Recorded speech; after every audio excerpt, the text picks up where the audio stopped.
have a cake pop. No, you don't. You do not have a cake pop. You did not even know what a cake pop was. I looked it up afterwards. I don't have one. I put an upward compressor on Joe today, which Boulder should be very excited about, so Joe should be a little bit louder. Let me know how his levels sound.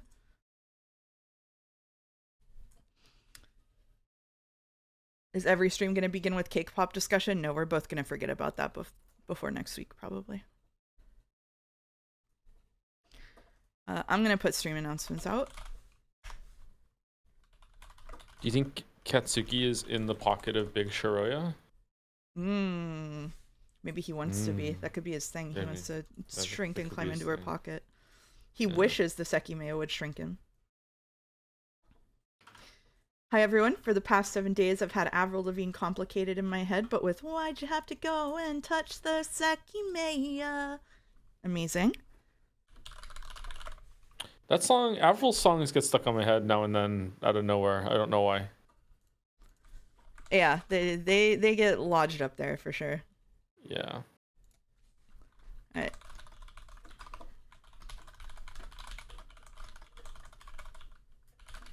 What is the stream prediction?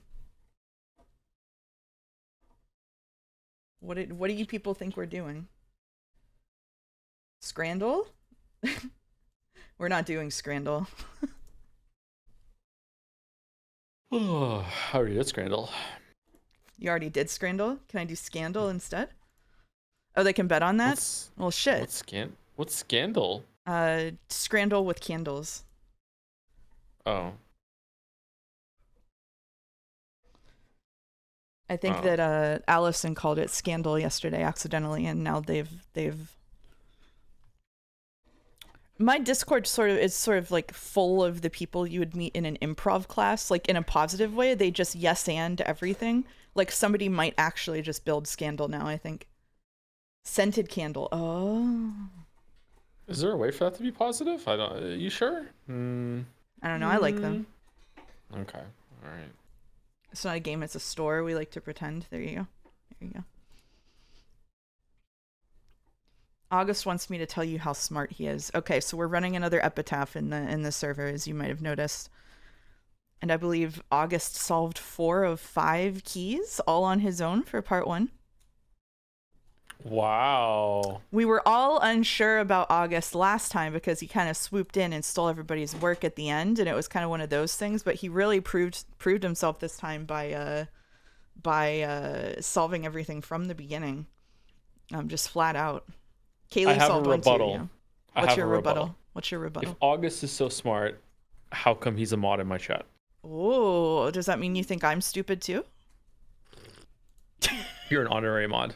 I'm an honorary mod. What is that? So I don't deserve to be a mod? Yep, for sure. Yep. All right. Yep. All right. This isn't backpedaling. It's forward pedaling. I admire that. Would I rather have a big Shiroya or a small Sai? Never backpedal. Never. I'd rather have small Sai. All right. I'm gonna announce this in Undercourt, and then we're gonna get started. You announced it in Undercourt as well? Yeah, I have a tag for it. Wow. Somebody else pinged it before I could. They pinged it before I could. Okay. All right. Going to work, but you should know code names went good. I love code names. I'm sorry I couldn't be there for code names today. All right. Are we ready? Code names. Are we ready? Are we ready? I'm ready. Are we ready for this? Okay. So, no Scrandle, because I have something else prepared for everybody today. Joe can see this on chat. Oh, Jelly is here right on time. Hello, Jelly. Thank you for raiding. Hello, Jelly Raiders. You've come right on time for the for me making Mr. Sunrise's art real. Big Shiroya. I keep getting on this mail for Big Shiroya. Carol. All right. So I have no idea what this game is about. I have great news for you, Merrick. I have great news. You've arrived just in time. So I don't want to stream Sekimeiya twice a week because I want to stream other games twice a week. and I don't want to add another stream day because then Joe and I will never have time to hang out. So as an intermediary, I have been working. This is not in Obsidian technically. This is an Excalibur draw, although that has an Obsidian plugin. I knew some of those words. Here's what we're gonna do. So here I've got different sections. We're gonna go one section at a time. Shit. Okay. First, for Merrick, we've got the character breakdown. All of these characters are trapped in Ashia Tower. Okay, in one way or another. So here we've got Katsuki, known associates Mia friend, Shiroya friend and love interest. His motivation, he's very paranoid. He doesn't want either of them to die. He might use the Sekimeiya to time travel to try and save one or both. So if you haven't been here, the Sekimeiya is an egg-shaped device that seems to time travel, at least. All of these people got trapped in a tower when somebody tried to steal it, basically. Before they were trapped in the tower, Katsuki was in an explosion with his friends Shiroya and Mia. And in the original Chapter 1 timeline, Mia died during that explosion. And then in the Chapter 2 timeline, Shiroya died. So we have multiple timelines. We have Shiroya, whose known associates are Katsuki as a friend, and Mia is just an associate because we found out that they aren't particularly close. Her motivation is she doesn't want either of the other two to die. Chapter 3 seems to be Shiroya oriented, so we probably have more Chapter 3 revelations. Okay.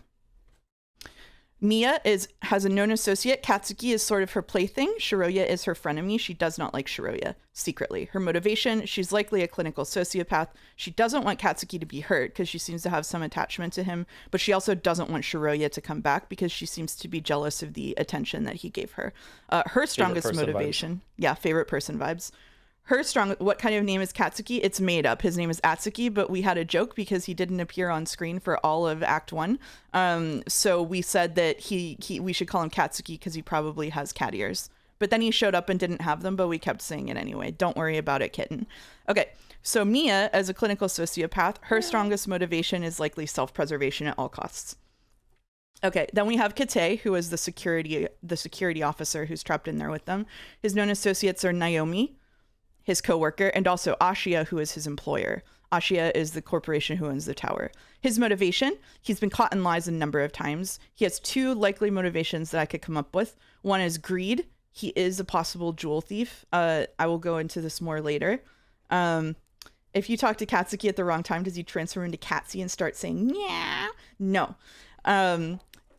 His more likely motivation, I think, is he's covering information up for the Ashia Corporation because he displays a level of narkitude that is either a cover-up or actual legitimate bootlicking. So could go either way, could be both. He seems to know that you should keep the Sekimeiya cold, but it's unknown if he knew what would happen if you used it. May I add two things to Kate? Yes. Yeah. So Kate, co-streamer adding context. Two things to Kate is that we thought at one point, don't know why we thought this, that he might have been the one that discovered the Sekimeiya. Mm-hmm.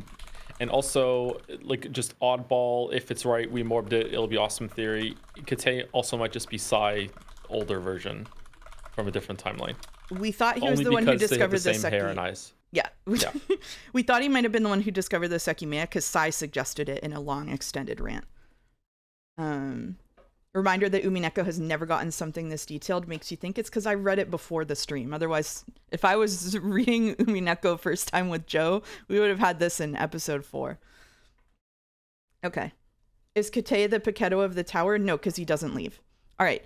Next is Naomi, whose known associates are Kate co-worker and Ashia employer. Her motivation is almost entirely unknown. As far as we can tell, she has been killed in 2 of the 3 timelines. We've found 2 of Naomi's body. Okay? She has barely had any screen time whatsoever. Yes. Yeah. And I'll go into that more in a bit too. Akaro, known associates, unknown, possibly some connection with Sai. He's a good candidate for being related to Zin. Zin is like a terrorist organization who's been identified as targeting Ashia. Okay, so his motivation is almost entirely unknown. He's frequently traveling via the Sekimeiya, as far as we can tell, because he keeps appearing disoriented. We don't know if that's actually unintentionally or he's just pretending he didn't do it on purpose. There are a couple of times during the story where he disappears with Sai, so there's a chance they're in collusion. And also they were heard together on the tape recording from 30 days in the future. Then we have Irina, whose known associates are just Isla. Her motivation is she wants to protect her daughter at all costs. Since Isla does die in at least one timeline, it's likely Irina has done something to try to save her. We also saw at the end of Act 1 that she disappeared to try to save Irina. To try to save Isla, most likely. So we did see her wander off and probably do that. Yes, Akaro does move very quietly. I'm taking notes for what to add later. Akaro, add that he moves very quietly, like a cat. Okay. All right. Isla, her known associate is her mother. Irina, her motivation, she thinks the Sekimeiya is pretty, so she might just touch it. Like, it might just be as simple as that. She's very fond of gems in general. She had a friend who, before the events of the game, gave her prior information about what would happen in Ashiya Tower. So she seems to have some prior knowledge. Sai, known associates... Sorry, 1 second. Yeah, was it us that theorized that Isla's friend was just a future version of herself, or was it the story that theorized that? It was us. It was us? Okay.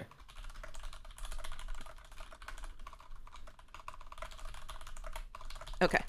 So finally we have Sai. We don't know who his known associates are. He's a good candidate for Zin too. And he could be associated with Akaro.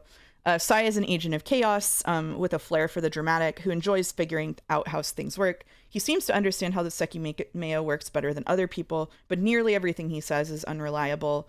There's a high likelihood he's working with Akaro and or colluding with his other selves across timelines, which I think is funnier, and it's I hope it's true. If you flat out misremember something, do you want to be told? No. Thank you for offering. He seems to understand the Sekimeiya more and more as time goes on. He may be changing the time on his watch to throw everyone off, so any timelines based on what he says instead of observation shouldn't be considered legitimate unless externally verified. And anytime Sai is not on the screen, we all are wondering, where is Sai? Yeah, we love Sai. We love Sai. You're missing a core piece of information in Sai's paragraph that he loves men. I've got it right here. We know. Okay.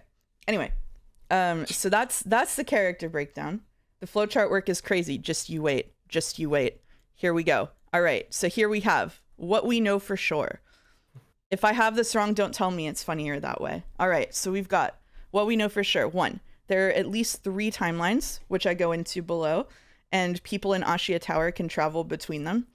2, touching the Sekimeiya causes at least one person in the area to teleport away. It appears that they're going back in time.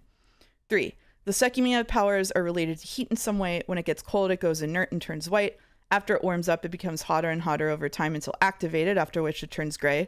4, the Sekimeiya hasn't traveled along with anyone that we've seen travel on screen. Instead, it falls to the floor.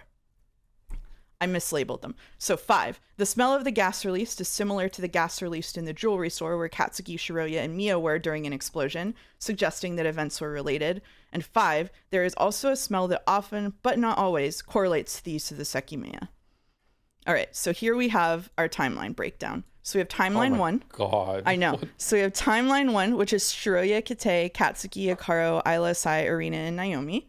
Timeline 2, everybody the same, except instead of Shiroya, we have Mia. And timeline, which is in chapter 2. So timeline 1 was in chapters 1 and 3. Timeline 2 is in chapter 2.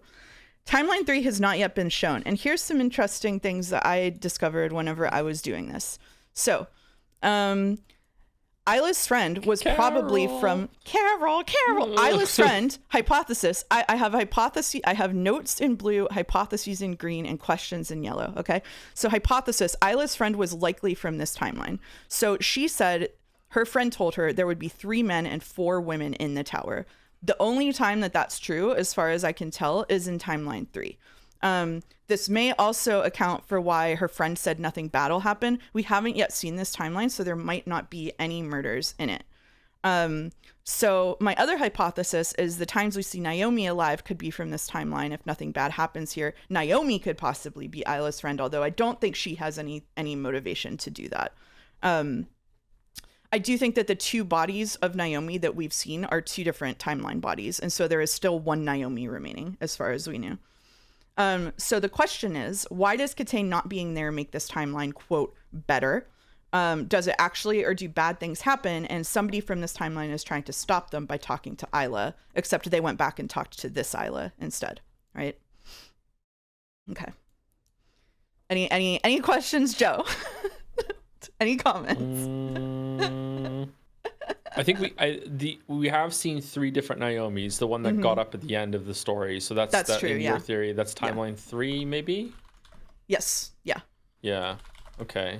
We don't, and we've seen, who was it that said who the fuck is Kate? Was it Akaro? It was Akaro who said who the fuck was Kate. So the only people that we've seen from timeline 3 are Naomi, just because by necessity we've seen 3 Naomis, and Akaro because Akaro said it. We don't know for sure if we've probably seen a Sai from timeline 3. There's also possible there's more than 3 timelines. But like that's what we've seen. This is why I say at least 3 timelines. Okay. Also, I was gonna say to you at the beginning, we can either work on this together on a stream or off stream if you want to be part of this madness, or I can just keep chunking away at it. I'm enjoying the madness. The madness. All right. Well. Okay. All right. So now we have Oh. miscellaneous questions. Do you think there's a possibility we shifted between timelines mid-chapter? I'll get into that, C8. Okay. So, miscellaneous questions. Why was it that Sai could hear the elevator moving in chapter 1 and other people couldn't? Hypothesis, Sai was in a different timeline. My theory is different parts of the timeline can shift without the characters knowing it. So it is possible that Sai could go to floor 4 and someone else could go to floor 5 and they could be existing in different timelines. And I go into this more a little bit lower. I do not think that's happening. Okay. I do not think that's happening. Right. It's really interesting theory. I would like to know. I would like it, but I am in conflict with you about this one. I do not think that's happening. Okay. That's totally fine. This is just I'm just spinning stuff. Okay. No, it's more interesting if we have competing theories. Yeah. Absolutely. Yeah. Okay. So question 2, what is happening with the restoring objects and bodies to their state at the time of travel thing? My hypothesis is healing bodies could actually mean people are going forward in time and they naturally heal, or something about the passage through time backwards still counts as time passing. Restoring objects could mean shifting them to where they belong in that timeline. I don't think the save state thing is real. I don't think that's real. I don't think you go back and you had a key and now you have it again. We know that for sure because if the save state thing was real, his hand wouldn't have been kind of just fucked up. It would have just been completely healed. Yep. So we know for sure the save state is not right, but there is something to that. There is something there. Yeah. Yeah. Don't know what it is. Okay. But how do they not get hungry if they're locked in for a month? If that recording is telling the truth, I don't know the answer to that. So 3, does the Sekimeiya actually just teleport on its own? My hypothesis is, my instinct is no, the Sekimeiya doesn't teleport. They're just shifting across timelines without realizing it and finding out where it was left the last time it traveled in that timeline. I want to graph out times the Sekimeiya is used to prove this out. It does seem to be true that the Sekimeiya is not brought with people when they travel. Yeah, agree. 100% agree on that one. Yeah. Okay, I'm taking notes. All right. 3, Joe, agree. Okay. 4, this is the craziest one so far. Why doesn't the shutter open in all of the timelines? Here's a hypothesis. This is now an Uchikoshi novel. There is some kind of catastrophic event in Yushibana that happens while they're locked inside. Coincidentally, it is that kind of story. They may possibly be locked in on purpose to prevent that from happening or to keep it from happening to them. So if, for example, Sai was planning to enact some kind of this terrorist attack or something, they could lock him in the building to keep him from doing that. I actually agree with this because of Nice. the total time travel or totally non-time travel that was in the end of the other one. So there is a timeline. I don't know if it's every timeline or if it might just be one timeline that's getting interwoven in itself. You know what I mean? It's a VN, so there's got to be an Ouroboros in here somewhere.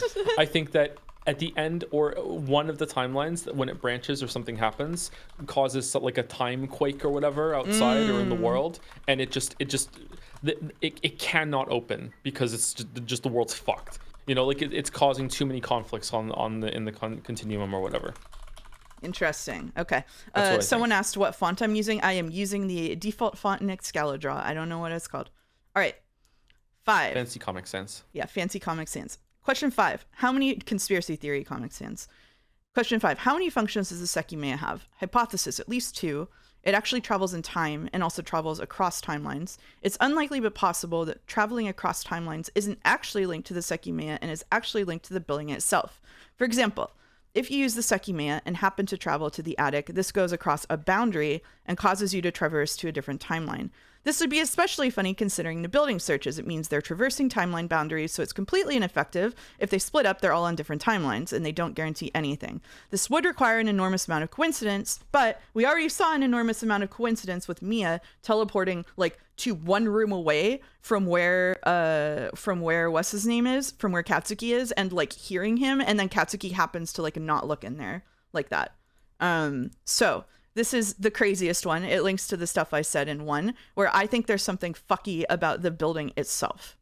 Yeah, also just as an exercise of meta writing, the fact that they keep going through all of these, like, let's group up Scooby-Doo style and go through methodically room by room, means that there is a time, this is ample opportunity that once they all collectively leave floor 1, like, who knows what the fuck is going on down there, right? Like, there could be so much shit going on down there at that point, Yeah, and the other thing is that there's been, like, almost every time they split up, somebody acts really weird afterward. Like, Sai shows up and acts really fucking weird, or Akaro shows up and is super disoriented. And so I think that it would be possible but unlikely that all of those people are using the Sekimeiya every time that happens. And so I think that there's a pretty good chance there's something fucky with the building itself. I've said before, I think it might be built on some kind of, like, fault or something. And I think that that's probably true in some way. That's my biggest, weirdest theory, probably. 6 is, how does the Sekimeiya decide where and when you teleport? Hypothesis: when seems to be decided by how long the Sekimeiya is left to get hot and how hot it gets, although I'm not 100% convinced. As for where, I have almost nothing. It's super murky. Sai has implied that there are coordinates related to where your body was at a particular time. This is one of the things I want to go back and verify. The next thing I'm going to do on this insane chart is track every time the Sekimeiya was used that we know of and see who travels where and when, as well as when people appear acting all of disoriented and stuff. What if where depends on the direction the egg is pointing and no one was keeping track of it? Shit. Oh my god. Oh no. They did. I'm impressed that they brought up the point that the Earth moves. So that's, like, because the Earth is moving through space, like, it has to also be a location shift as well as a time shift. But I can't imagine that the Sekimeiya can be that good. So it has to be either that when they're traveling through time, they're just like morbing to where someone else is in a different timeline, and that's just happened where they are, and they're overwriting that consciousness, or they are going back to just where they were at some point. And it's linked to the person they are themselves. I would be curious to go back in time and see if there's any part time when two people travel together that they split up. There are a number of times after they go through. Yeah, Katsuki and Shiraya do that more than once, I think. Yeah, which is going to be not easy, but possible to compare between 1 and 3. Chapters 1 and 3. Okay, finally, miscellaneous question: why does the Sekimeiya only smell sometimes? There are many possible options for this. They include using it in a timeline that you aren't originally from. The smell only happens when it's particularly hot and has a big effect. It only happens when more than one person is transported, etc. This, I think, will also be dug into. Yeah, stinky timeline. This will also be dug into in when I do the next step of tracking the next time the Sekimeiya was used. Okay, so I actually started with the next section and then decided to make the rest of it. So I only have a couple example things of what I'm going to do here. I decided that going through and doing everything was a fool's errand that would take too long. So I'm just going to look at the movements of people through key events. This is so cool. Thank you. I'm normal. Mouse, do you know what your average word per minute is? Between 140 and 160. Okay, so key event 1 is the attic suitcase. So this was pretty early in chapter 1 when they went to the attic for the first time and they found footprints from the sofa where there was a suitcase to the door and then to the hallway. So at the same time, this happened at about 12 p.m. So at the same time, in timeline 2, they discovered a single set of footprints from the door to the sofa twice, and then once to the hallway. It could have matched Kate or Akaro's shoes, and the Sekimeiya was lying on the sofa. I put that here twice. Oops. So my hypothesis is that someone, but probably Kate, from timeline 2, traveled to timeline 1, leaving the Sekimeiya on the sofa in timeline 2, but they brought the suitcase with them, and then they left. I would have more details on this here with cross-referencing, but I made the rest of the chart instead. Thank you, ADHD.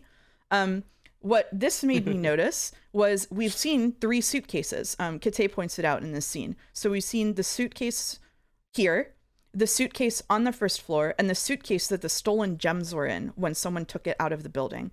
So my hypothesis is those are the same suitcase, but from different timelines. The one on the first floor, probably timeline 1, but maybe not.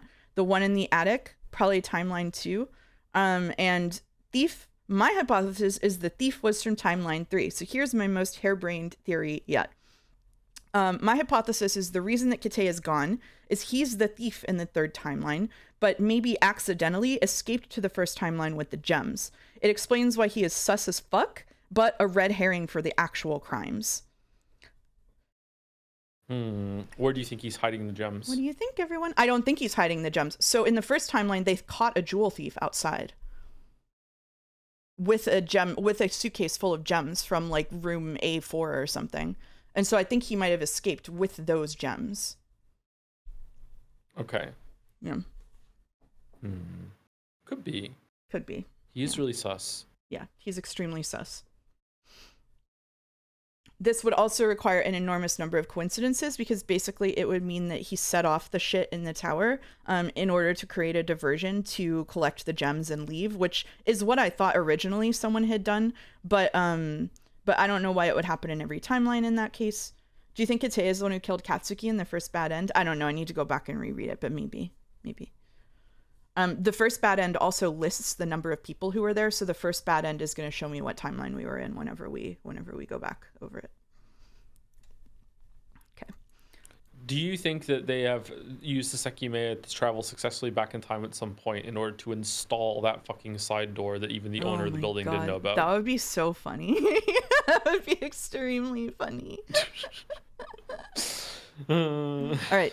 So key event 2, this was also interesting. This is the tape recorder. So I didn't remember what exactly was said on the tape recorder, which was, Akaro, well, what do we do now? Sai, what do you want to do? We might have been here for more than a month and the exit's not open. Unless you want to take down the shutter by hand, we can only keep waiting. Katsuki, what are you thinking about? Do you have any more ideas? And hey, Arena, what's with that face? Akaro, what? Not going to answer? The door opens. Sai says, Isla, what the hell? Akaro says, hey, answer us. What are you looking at? Isla says, where am I? Sai says, what do you mean? We're still in Ashia Tower. Do you not remember? Isla says, no, I know. What I mean is what happened to me. Where am I? Akaro says, what? And Isla says, no, I should be. And Isla says, that's the Isla that fell into the thing. Yeah. Isla, what's gotten into you? What are you holding? In Arena, why aren't you doing anything? Okay, so hypothesis, Isla is displaying the same disorientation Akaro does, likely after shifting timelines. I'm supposed to be, could mean Isla thinks she's dead. It also could mean that she thinks she should be in that cabinet. It also could mean she intended to travel to the past and went to the future, went to a different place than she expected. Big hypothesis could be Arena gave her the Sekimeiya and said this could save you, and told her it would send her out of the tower, and then it didn't. So my other hypothesis is Arena could be from a different timeline, which is why she acts strangely when she sees Isla. She could be from the one where Isla is dead and went to this timeline on purpose to see her. Or Isla could be doing something Arena asked her to do, which is why she acts unsurprised and doesn't try to intervene with whatever is going on. So the question is, what is Isla holding? I think it's probably a weapon, but it could also be the Sekimeiya, the suitcase, other gems, the tape recorder itself, which would make sense because it was there before she got there, but I said it anyway. It seems like she might be holding the knife. Yeah, the time travel knife. The question... You know what? In Arena, why aren't you doing anything? That's kind of spooky, isn't it? It is spooky. Yeah, it is spooky. Yeah. Yep. So another question, does this actually take place 30 days into the future, or is it a recording meant to be purposely misleading to get them to take action? Sai and Akaro both are obviously covering things up, so it's possible this is just fake, although I kind of don't think it is. And then the final question is, who placed this in Isla's purse and why? I don't know the answer to that. I don't even have a theory for that. Knife in Arena isn't doing anything to get it from her is my best idea, I think. So that's what I have so far. The next thing I'm going to do is confirmed Sekimeiya uses in a big list and who did it, and also the times that people just appeared being disoriented.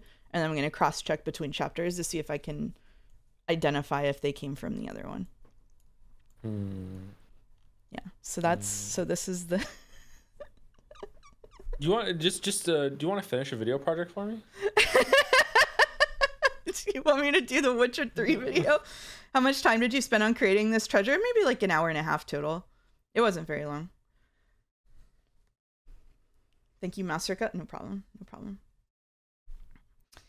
Yeah, so that's what I got. So yeah, like I said, we can decide if we want to work on it on stream or if you want to do it off stream with me, or if you want me to just keep acting like a crazy person.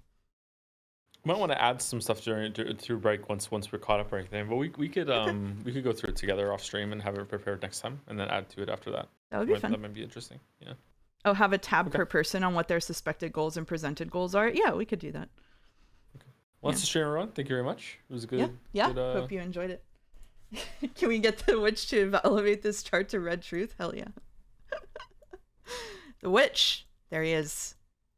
That's the witch right there. Where does the egg chair factor in? Resolution of this picture? It's very big. It's very big. You can zoom out so far. These streams have been greater than I ever could have imagined. Thank you, Cinema. Okay, I'll post this. I'll post this in the Sekimeiya channel. It's just a PNG.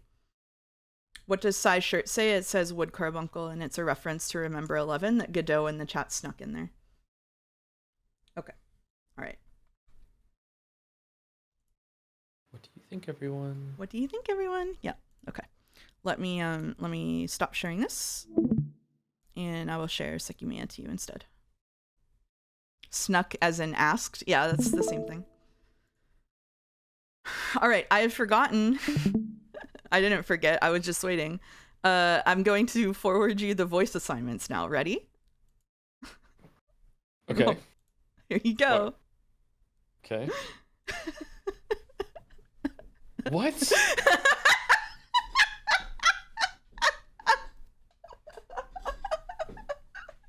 Let me tell you what the voice assignments are, chat. Okay? Here's the voice assignments. Mouse, Shiroya. Joe, everyone else.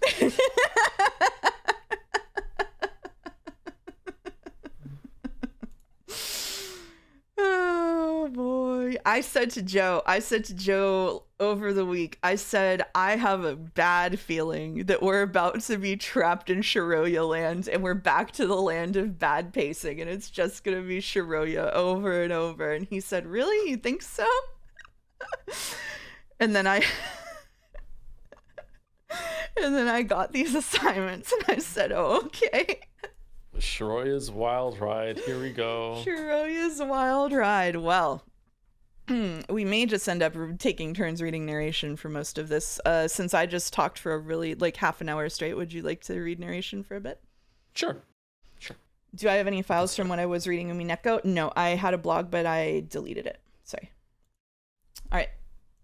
Did you get any subs or anything during that to say thank you to before we get into it? You are such a good streamer. So thank you for Thalia for subbing when I was offline, actually.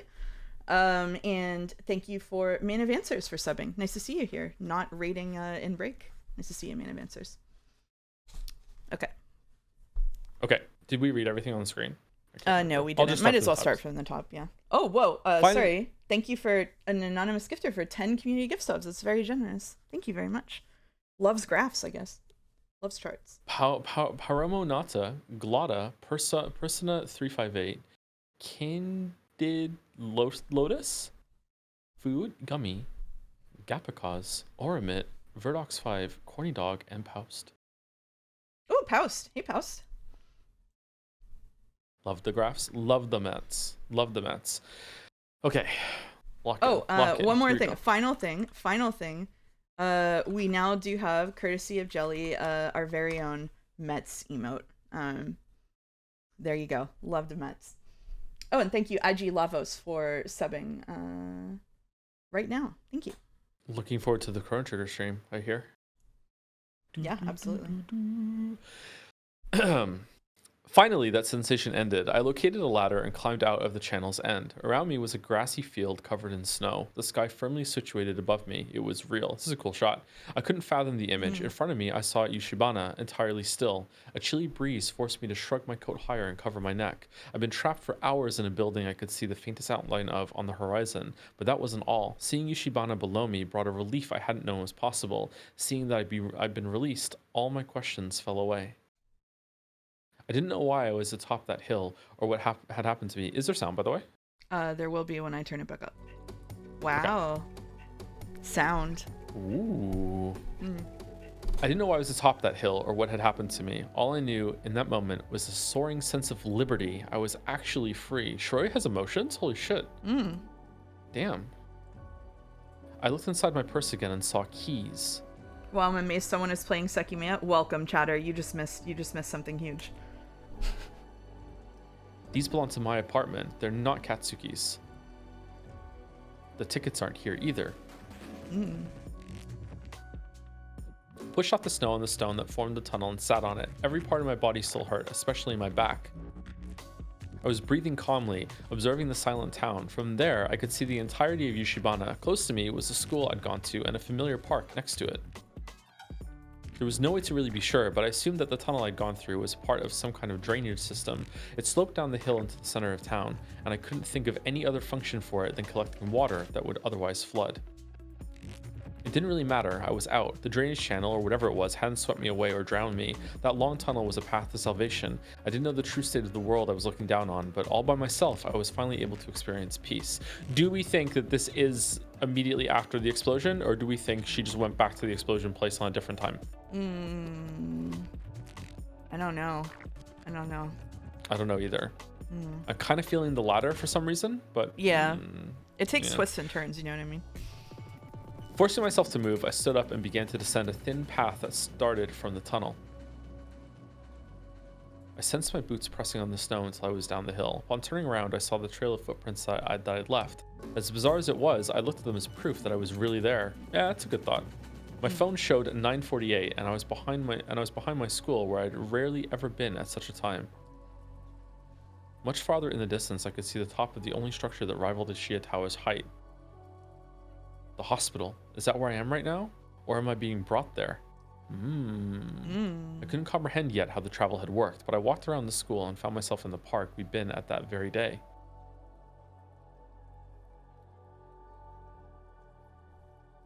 I started to hear faint voices around me and saw dark silhouettes next to one of the benches. Of course, I wasn't alone in the town. Unaware of where I was headed, I followed the steps we'd taken at a time that felt like a distant past. Tall round lights illuminated the rustic part of Yushibana. That day, we just happened to end up at a modest shop, but the present me deliberately walked to it. What would happen if they see me? There's gotta be someone there. That's bound to change the past, right? I remembered all the narrow streets. No light could be seen through almost any window, and most of the footprints still on the ground ended at various doors. I'm digging this. Actually, this is good. I looked from the final turn and stared at where the shop had been. In front of the door were two people talking to each other. One of them wore a suit, and the other wore casual clothes for the cold. So it might be before the explosion, right? Yeah, probably. I don't recognize either of them.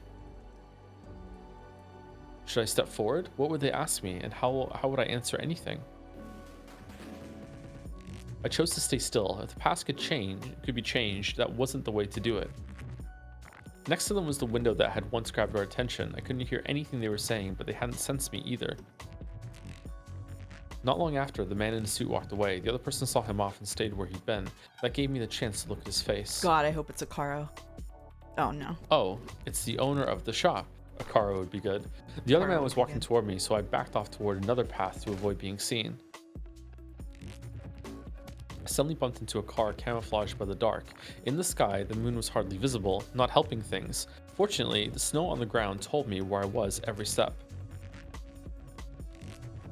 What? I seemed to be the only person there, so I kept going until I arrived at a road full of wheel marks. The streets were wider and a couple walked by me. After so long, there was life around me, and the strain on my shoulders slowly faded away. Should I just go home? Katsuki was also brought to the hospital, and I was there for a week.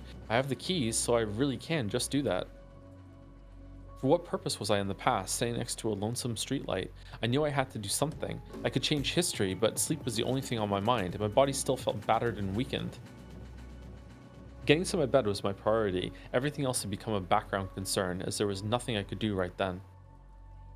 Why am I so tired? I feel different from when I was in the tower. Is it because this is how I was at this time on November 30th? I mean, you've just been through a lot and you're finally escaped, you know? Like, it makes sense. My apartment was close by, and I needed to rest. At that time of night, nobody should have been there. The cold was starting to get to me, so I tightened my coat around my shoulders as I walked. Taking my time, I observed my surroundings as I walked, all of them covered in the same white layer of snow. What will I do? I can only hope that I'll understand everything better tomorrow, but I should have enough time to think about it. If I'm right, my parents aren't even in Japan. I'm about to spend a week in the hospital, and then I'll go to live with Katsuki. I can just be at my apartment until the 15th comes again. Then what? Should I try to make us not go to the tower? How would I attempt to prevent the attack from happening? Even if Katsuki and I don't go, there are people who will die. And in both cases, I'm giving up on going to the past again to save Mia. If the past can be changed, I can't just leave her to die. This is so tragic. Girl, she is not worth it. Yeah, it's so tragic. But this is still really scary. At the time I change the past, I'll be stuck in a world with another self of mine, and I won't be the original. The me that Katsuki saw in the event room, will it really be me? Will I decide that I don't want to change the past just so that I keep living in a world where I'm the only version of myself? I wouldn't do that, would I? Someone says, can I ask a question about the time travel that's on a higher level? Sorry, teacher, I should have asked it earlier. Go for it. Go for it. Let's hear it. I don't know the answer, I'll tell you that much. I don't know what the question is, but I don't know what the answer is. So I entered my apartment. Sigh, I would love that. That would be so good. You idiot! Do you think you're the really only one that would escape?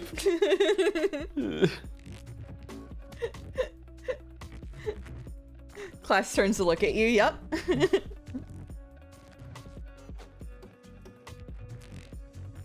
The Sekimeiya background music is pretty good. Yeah, Sekimeiya's music is good. What kind of time loops do you think it is? Like, is it one of those where it's going to be completely closed at the end and it's inescapable or not? I don't know if it's time loops.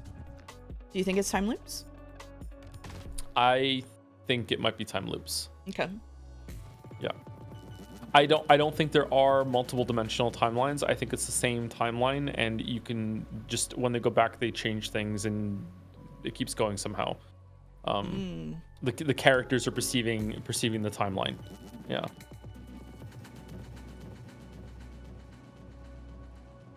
There has been a lot of talk about bootstrapping. I also think they can change the past. I don't think that when they go back in time, they were always there. They can change the past. That's why sometimes me is alive, sometimes Shori is alive. You miss Sai holding a sign that says "I love men." I'm sorry. I'm sorry. He's not on screen. There's nothing I can do. My hands are tied. How does sound, by the way? I put a filter on Joe to make sure that he's louder, but is he peaking? Because he looks like he's peaking sometimes on my OBS. Seems good? Okay. Alright. Works for me.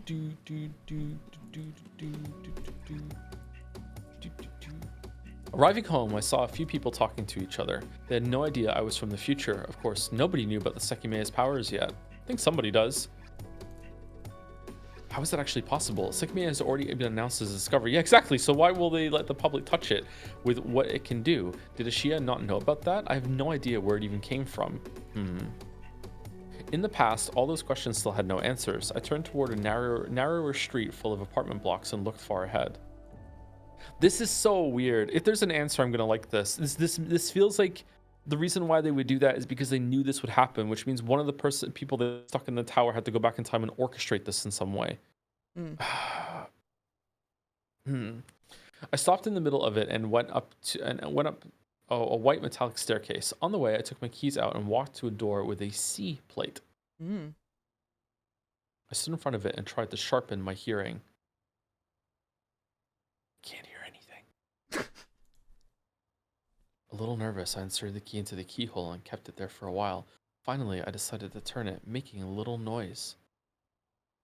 Should I try to be silent? If I'm somehow in here, do I want to not be heard? What would I even do if I see myself? I can't go anywhere else. I opened the door slowly. The faint light of the night illuminated the way in, and I took a hesitant step forward. Naturally, I knew where the light switch was, so I reached out to it and I glanced around. When the ceiling lit up, I saw the same entrance I'd seen countless times before. Next to the door, I saw my reflection in the mirror. I looked a lot better than I imagined, probably because the body I was in hadn't made it to December yet. I closed the door and stood in the middle of the room, not much warmer. I still felt uneasy, so instead of taking off my shoes, I opened the door to the living room. Go check the date, girl. Girl, check the date. There was a large window with its blinds closed, and in the center of the room, a wooden table on top of a green carpet. Everything looked like it had when I left on the 30th. I really was at home. There was an old TV on top of a low stand that I rarely used due to the poor signal, and colored cushions were scattered all over the floor. Next to me was the door to the kitchen. In the sink were the few dishes I hadn't washed, and in a corner was the laundry I hadn't finished. That day, I'd been really looking forward to meeting Katsuki and Mia, and although we hadn't ended up doing much, I'd been excited to go. Aww. Aww. I walked back and opened the other door to the entryway. In the entryway, reading's hard. After lighting up the short hallway, I stepped to the first door. My bedroom was behind it. Farther back were the last 3 doors. One led to my parents' bedroom, the other to the bathroom, and the last was a guest room with a small bed with Sai on it. I've been storing things in the guest room since it'd been unused for so long, cramming a bookcase full. Recently, my drive to read had dropped off, but I still kept my favorites front and center. Nothing was out of place. Everything I put in there hadn't moved even slightly. There really is nobody here. It was the same modest apartment I'd always lived in, but it seemed like I'd last been there a very long time in the past. I'd left a trail of slick, snowy footprints, so I went to the entrance and dropped my boots beside the door. I entered my bedroom and draped my wet coat on a chair. My headache had been weakening, but many of my muscles were still sore. I couldn't even tell if I was hungry, and my thirst was dwarfed by how tired I was. I left my purse next to the bed and fell on it with the clothes I'd been wearing. Check the date before you go to sleep. Nope. No. Nope. I closed my eyes on top of a large pillow and gradually wormed my way under the blankets. Hello, streamer. I hope you have a nice streaming evening. Thank you. I hope you do too. I was exhausted, but I didn't fall asleep immediately. There were too many things I had to think about. I just spent more than 12 hours sealed inside a Shia tower, so the sensation of my bed was far beyond welcome. However, it seemed I had suddenly arrived on the day where everything started. Did she check the date last stream? Yeah, her phone displayed 2110 and the date settings read November 30th on her phone. Oh, but why would her phone do that? I don't know. Okay, I guess so. It just updated. There are two versions of her cell phone are pinging the same tower right now. In the distance of the town must have been Katsuki crying about the possibility of losing his 2 closest friends. Somewhere else, other people were surely thinking about the attack they'd orchestrate on December 15th. Have the female characters passed the Bechdel test yet? Yes, technically, if you count Arena and Dyla. I soon felt like I should have turned on the heater, but I couldn't get out of bed. My mind went through most of the events I've been caught up in, and I still didn't reach a single conclusion. I had wanted to change the past, but comfortable as I was beneath 2 blankets, that was comparable to moving a mountain by hand.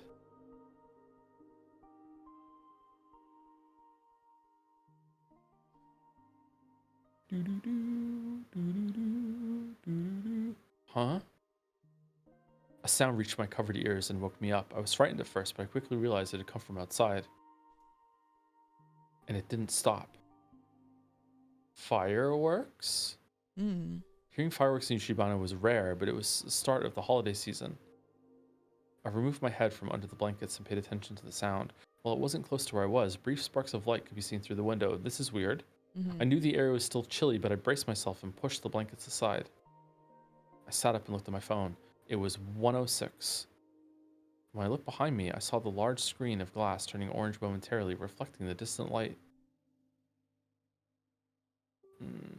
They really are fireworks. I never hear them here because the police always shut them down, but I bet someone sneaked some into town and wanted to celebrate the holidays. I see. I couldn't help but feel as they were welcoming me, although I knew the truth was far from that. I was in a coma, so I never truly heard or seen those fireworks. There was nothing I wanted more than to view them with Katsuki and Mia, but that couldn't happen. Would it be possible to change the past so that it could? The past really is changing, though. It had already been changed. That I was seeing those fireworks was the proof. I was allowed to live through what I missed out on, the 2 weeks where I hadn't lived. I simply stared at the distant lights. My eyelids were drooping, but I didn't want to stop watching. The fireworks didn't last much longer. After a few minutes, the stronger ones went off, and they all calmly ceased. Discord's compression has made it so there's like a gray outline of the fireworks, like they're real. It's actually kind of cool. I dropped back onto the bed, still with no energy to turn on the heater or put on warmer clothes. That time, I fell asleep almost instantly.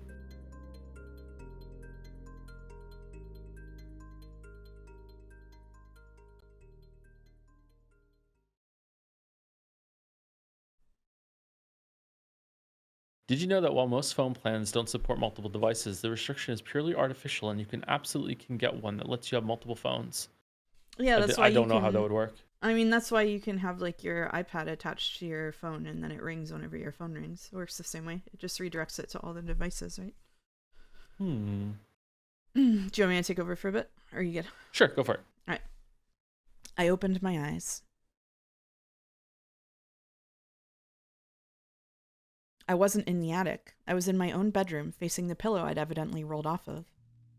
The whole room was lit, sunlight streaming through the window. With my face still under the blankets, I closed my eyes again, not yet wanting to face the cold. Oh my god, I want to be cold so bad right now. It's so hot. It's so hot outside. I want it to be winter so bad. I'm so jealous of you. I miss winter. I miss winter so bad.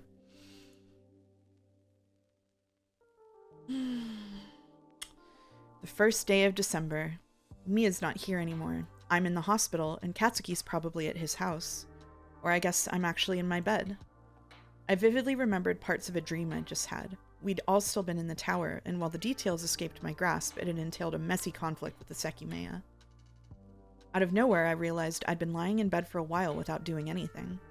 It had happened so quickly. It felt like just minutes ago I'd been waiting with everyone in the lobby. I'd been distressed in the tower, so why was I acting like nothing had happened? Was it just because I'd traveled to the past? Because there were 2 blank weeks ahead of me, and there was no reason to go over things I'd worried about once already? That logic didn't make a lot of sense. I'd gone to the past to change it, and I hadn't known how far I'd go. Since I was in the hospital at the time, as long as I went to Katsuki's house, I'd be changing the past. If he saw 2 versions of myself, he would have to believe anything I said. But I didn't rush out of bed, and I probably knew the real reason why. It was sheer burnout. In a way, it was similar to how I'd felt before meeting up with Katsuki and Mia, the period when I had absolutely no idea what to do with myself. I'd gone nowhere and done nothing for an amount of time I couldn't measure. I'd lost track of days, existing solely in my apartment. Man, I'm relating to Shiroya deeply. It had been a major depressive episode at the very least, but getting back together with not only one friend, but 2 was the remedy for that. That was what I'd thought, anyway. Mia had died and I'd entered a coma. If I'd been living in a haze before, it evolved into a thick fog at that point. I was a shell of a person for a while, thinking almost exclusively about dangerously dark things. I was grateful that Katsuki hadn't given up on me entirely for everything I'd put him through. But it was a distinctly different situation. Rather than falling deeper into dysfunction, I had obtained a goal after going so far into the past. An abstract one, but a goal nonetheless. I kept lying there until my remaining tiredness dissipated. I knew I had to do something, but I didn't know what. I gathered the strength to sit up and looked at the window. Going off the strong light, I had slept for quite a few hours. My purse was next to the bed, so I grabbed my phone. 12:43. It's late. As the buildings in Yushibano weren't very tall, I was able to see a good deal of the snow-covered town from my room. It wasn't snowing and the sky was pretty clear. From behind the window, I felt as if I was aware of the fate of the entire town, even though what I knew was only related to a modest fraction of all those buildings. The icy air quickly got to me, so I went to the hallway, carefully walking on the wooden floor so I wouldn't stagger. I reached the heater, which I'd normally only turn on during the nights, since my parents were the ones who paid for my expenses and I didn't want to risk upsetting them. Wow.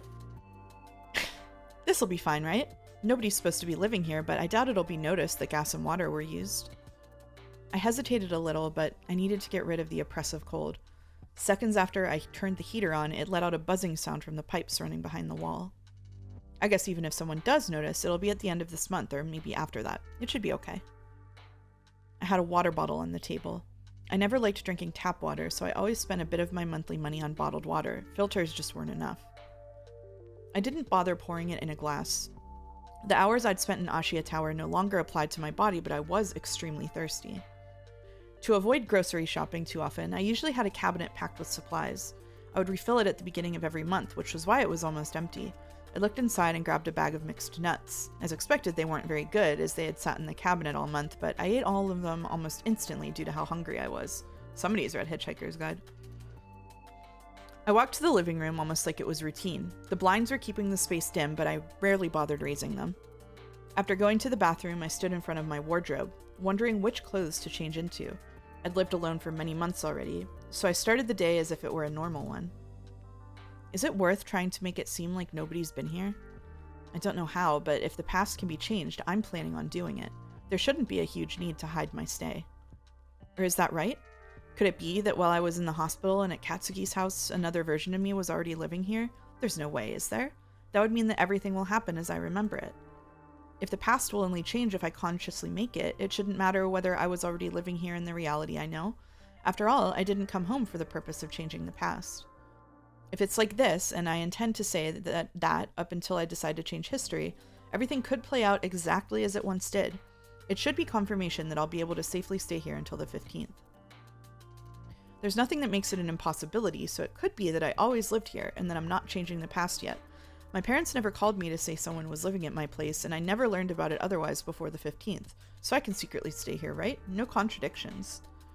I had no clue if it would work like that, but worrying about it felt pointless. I chose some casual clothes to put on and stepped back to the living room. And now what? Even though I'd spent a long while living alone in that apartment, I'd always had plenty of things to think about, all of which I'd ended up pushing aside. I wouldn't, by chance, remember a lottery-winning combination, would I? The only reason why I hadn't thought that seriously because I knew I didn't. Sai had mentioned using the Sekimeiya to win the lottery, but it wasn't actually that crazy of an idea. I didn't think it was greedy either. In fact, what felt selfish was not taking the chance when it was provided. Okay, Shiroya. If I could change the past, I would go back in time again because that would allow Mia to be saved. That meant I simply had to remember a winning number before that point. That would create the possibility of a perfect future. Was I simply daydreaming in a hellish world? As long as the past could be changed, it didn't seem so. That future certainly felt attainable. Where is the Sekimeiya right now? Ashiya should have it somewhere, but they must be protecting it from Zin, so there's no way I could touch it.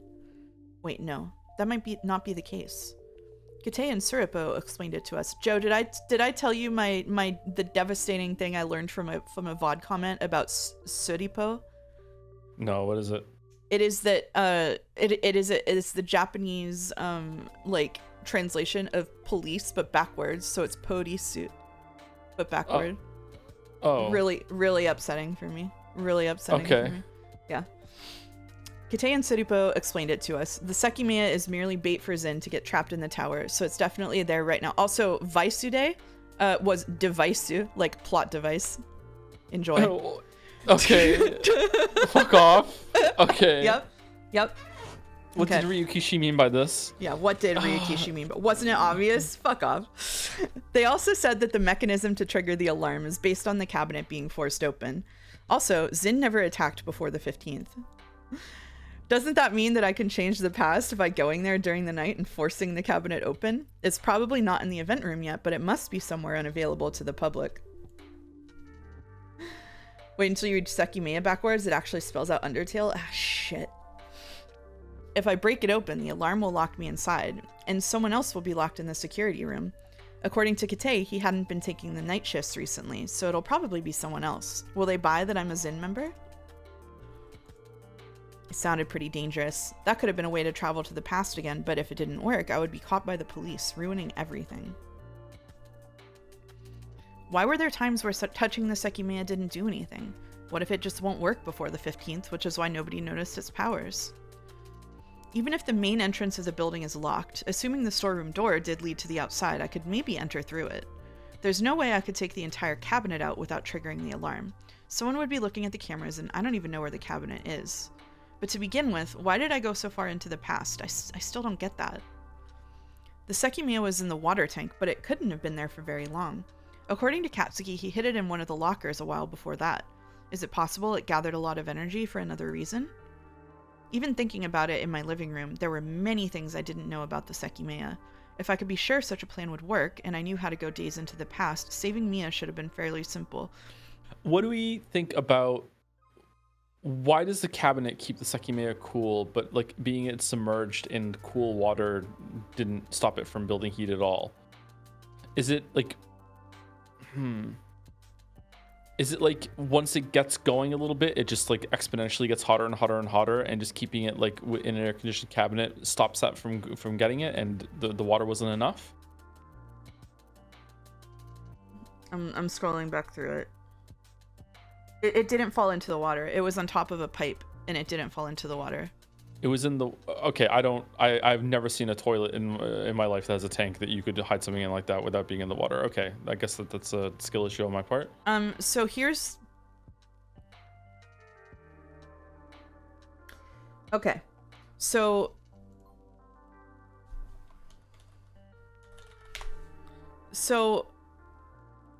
Sorry, I'm gonna have to go back through and see this, but she went into the left bathroom. If that's the same bathroom where Naomi was found, could the Sekimeiya be from that person killing Naomi in the bathroom and then positioning themselves above the tank and then traveling with the Sekimeiya? It falls into the tank, and then that's how they leave. Who put the lid back on the tank? I don't know. Yeah, could you hold the lid with one hand and touch the Sekimeiya with the other, and then the lid falls after you teleport? I don't know. You could do that. You could do that for sure. Yeah. I think it was the right bathroom that had Naomi in it. Okay. But I'm not sure.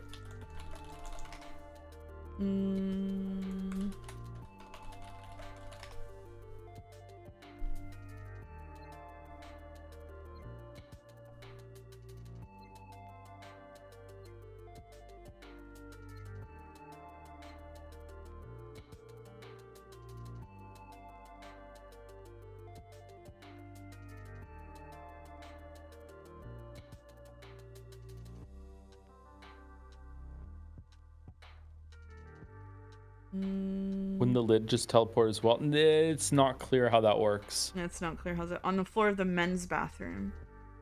Which one is? Does it show us what the men's bathroom is? It was, yeah, she was in the right bathroom. You're correct. You're correct. Okay, so it isn't that. Okay. All right. So she was in the bathroom that didn't have Naomi's body in it. Yeah, she was in the other bathroom. Okay.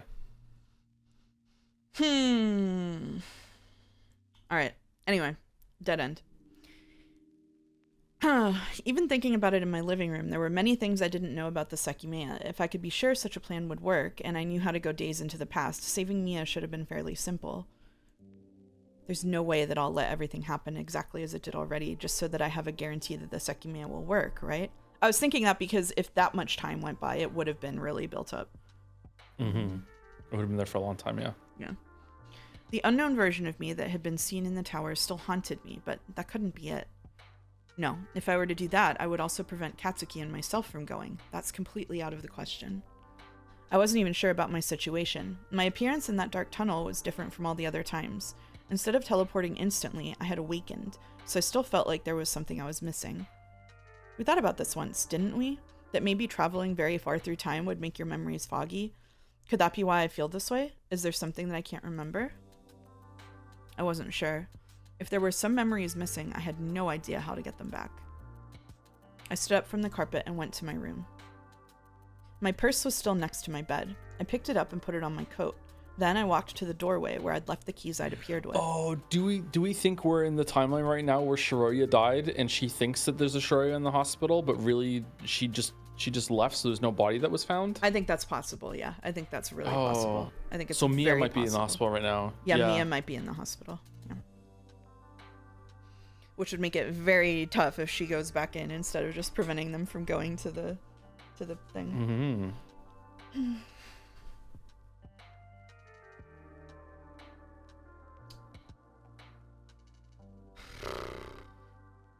Okay. Need more information. Okay. Let me know when you want me to take over, by the way.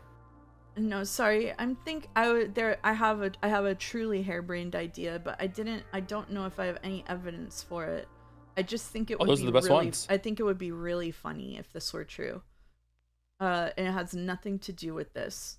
at all, but I was thinking about it while I was making my Pepe Sylvia document. There's somebody the Shiroya is using for a save state. I don't know how it works. Like, I don't know how she came back and had her phone and stuff. Like, I think it might just be this is the shape that her body was in at this point. I don't know. This is a wild that this is the opposite of an Umi stream with your dynamics here. I came up with a crazy idea with no evidence. My crazy idea with no evidence is that certain building... So going back to the idea of, like, you probably don't agree, because you don't like the traversal Sekimeiya building is... Ashiya Tower building is time travel quake thingy. But, what if... What if some rooms in Ashiya Tower exist in all of the timelines at the same time? Oh. So like the office floor where she went, where they met Katsuki, the other Katsuki, or like something like that. Like they exist in all of the timelines at the same time, and so all of them can be quantum rooms. Yeah. So different rooms being in the same in different timelines would also account for something like, remember how when he saw the second Shiroya, she was in the hallway in the other clothes, and the two of them were in the event room. It's possible he was seeing across timelines there. That'd be interesting. I'd like that. Yeah. What if the Sekimeiya just does that around itself? The Sekimeiya could do that around itself. It could be like a zone issue. Yeah.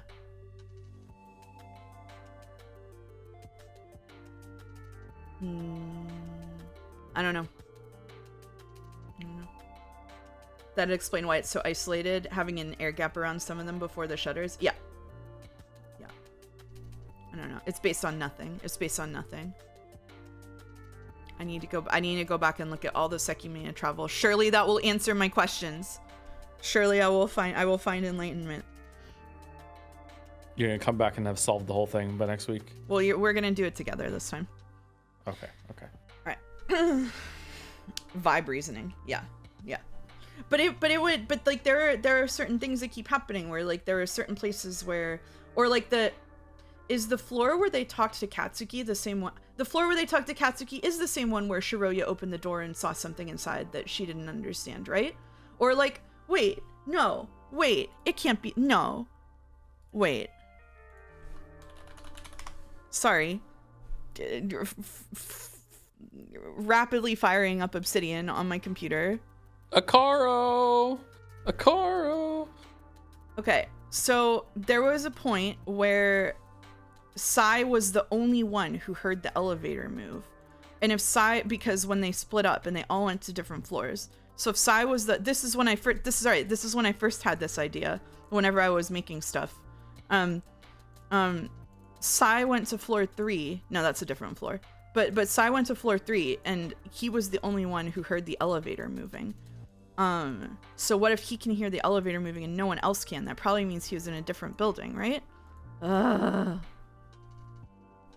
By next week, Mouse will morph her way into being a Seki Fuller, and this returns to the Umineko dynamic, except I can't confirm it!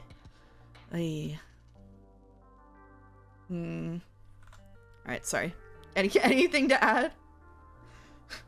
No, I'm trying to think how that would work. I like the idea. I just don't think that is what's happening, because it is.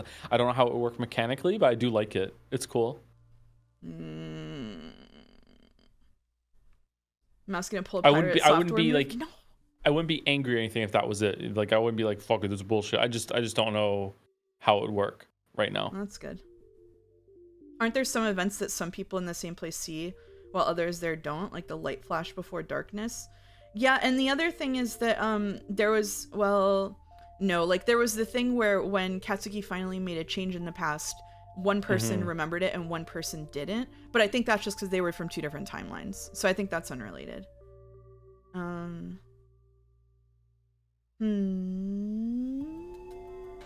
don't think I could pirate software my way out of this one, even if I wanted to. I don't know if you can just Google the answers to Sekimeiya. I don't want to find out though.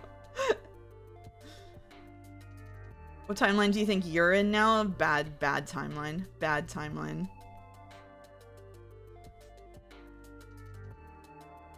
What is pirate? I almost made a really dirty joke.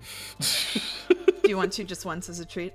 So they can spam the Metz emote? Are you sure? No, it's okay. Okay. What is pirate softwaring? Pirate softwaring is when you go to the bathroom and Google the answer and then come back and say it to sound smart.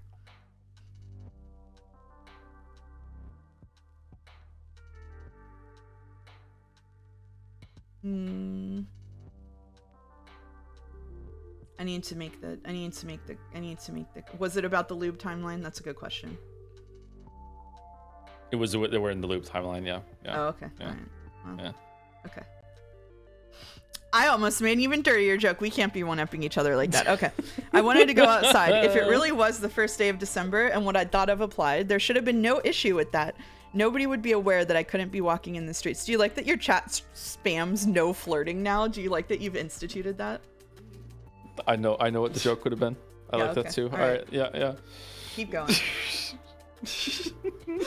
I put on my boots and opened the flirting? door. As expected, the air enclosed by all the mountains was overwhelmingly cold, but I really wanted to go out. On the snow were my footprints from the previous day and some others ending at the nearby apartments.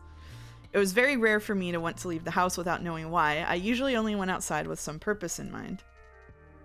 The lube timeline would make hiding the Sekimeiya easier? No.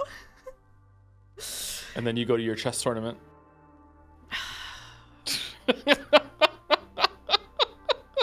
All right, read. I hate that. It was true that a lot of responsibility was weighing on me, but I didn't feel pressured. The freedom to make choices allowed me to remain relaxed to some degree. I looked at my purse. My wallet was inside it, containing the same amount of money I'd counted before leaving to meet Katsuki and Mia. Not that much.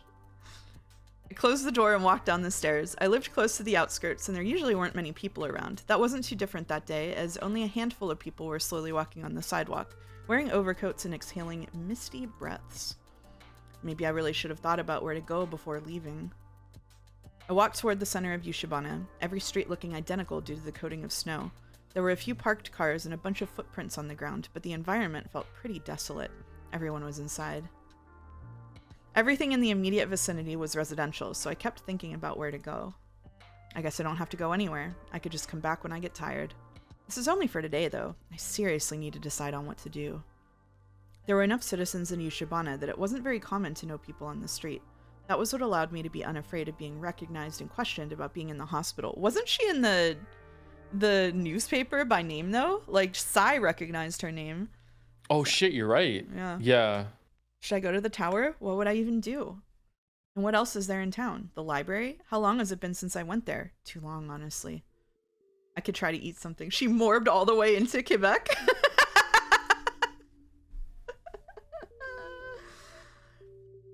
It had also been a while since I'd eaten anything outside. I always had to use my money well and cook at home. I guess I can do whatever I want with the money that I have. It's been duplicated. I don't know if that's how that works, Shiroya, babe. I had my purse next to me when I woke up in the hospital, so the original money is there, and I'm thinking about winning the lottery. I arrived at the busier section of Yushibana, where I immediately saw a lot more people. Looking all around, I saw that not many stores were open. This might not be a good idea. I've been to all these places at some point. Is it possible that being recognized could be problematic? Would I be changing the past if I accidentally see someone who knows I should be in the hospital? There's no way what happened wasn't on the news. Yeah, even people who don't know me could recognize me. Nothing should happen. If someone sees it as a big issue, then the past has been changed, but that seems very unlikely, and there's no way anything would happen to me. Famous last words type line. Even if I'm found out, it won't make getting to the Sekimeiya any harder. What would I do, though? I wouldn't want to let Katsuki know. I already traveled to the past alone, going against what the Katsuki in the tower said. Was I being selfish again? Potentially hindering any attempt to save Mia? I hadn't personally seen the past change yet. Only Katsuki had said that it was possible, and even he hadn't known the full specifics behind it. The worst scenario simply seemed to be me having to use the Sekimeiya on the 15th, taking advantage of the attack. I turned toward a narrower street. As expected, Ina Cafe was open. It was pretty rare for it to be closed. The barista there definitely knows me, and I need to understand better where I am. How will someone who knows me react if they see me on this day?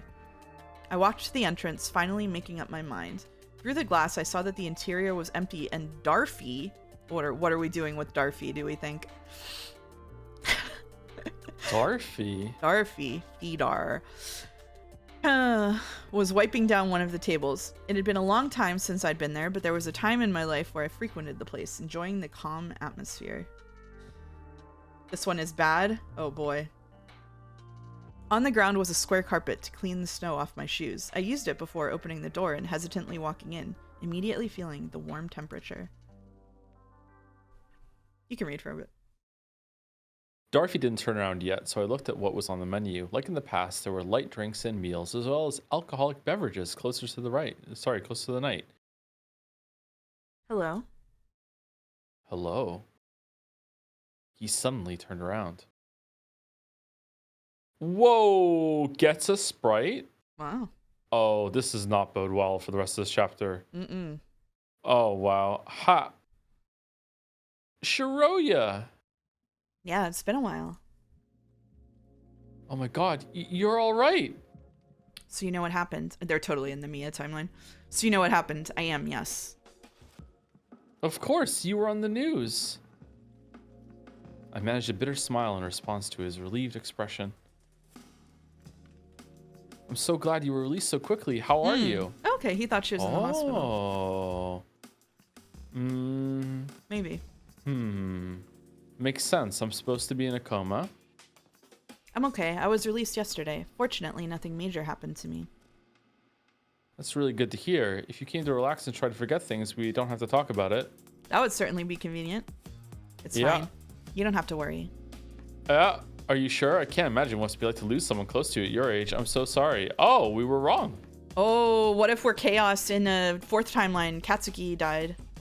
Oh, maybe Katsuki's dead, yeah. Katsuki could be dead in this timeline. Thank you. Oh, I would like that. Yeah. Do you have any idea what happened? A lot of details weren't published. Unfortunately, no. It all happened suddenly and we were just caught up in it. He looked down, very clearly pitying me. Do you want coffee? I'm sorry, I don't have much else right now. No, I don't think I need any right now. Are you sure? I can make you the Kalitsu special. What is that? It's nothing. That's the special. What if all three of them went back in time to change things and they made it worse? All three of them, like this fucking Spider-Man meme, all pointing at each other, like what all of them forgetting afterwards too because of the memory fog. He cracked a half-hearted smile, obviously trying to cheer me up. I tried to return the look, but I wasn't sure if my own smile was visible or not. I looked behind the glass cover where a few pastries remained. I'm a bit hungry. I could go for this. I pointed at one covered with dried chocolate. Of course. Give me a second. It's going to be on the house. He moved behind the bar, removed it with metallic tongs, and put it on a small plate, which he placed in front of me. Here, don't worry about asking for anything else. Thank you. I bit into it. I was hungrier than I thought. What will happen when he realizes that I'm still in the hospital? I haven't heard anything about Darfi in a while, so if everything were to happen as I remember, he shouldn't do anything. I really don't like having to lie to him, though. I kept eating while he washed the few dishes left. You're done? Do you want another one? I'm okay, but thank you. Do you prefer your pastries warmed up, streamer? Yes, I do. What about you, Joe? Warm muffin? No. No. Okay. A savory pastry definitely warmed up, but like a sweet pastry, no, not warmed up. Sad. All right. I'm seriously happy to see you, though. I couldn't believe it when I saw your face on the news. Me too. Sorry for not coming around in a while. Don't worry about that. Are your parents here?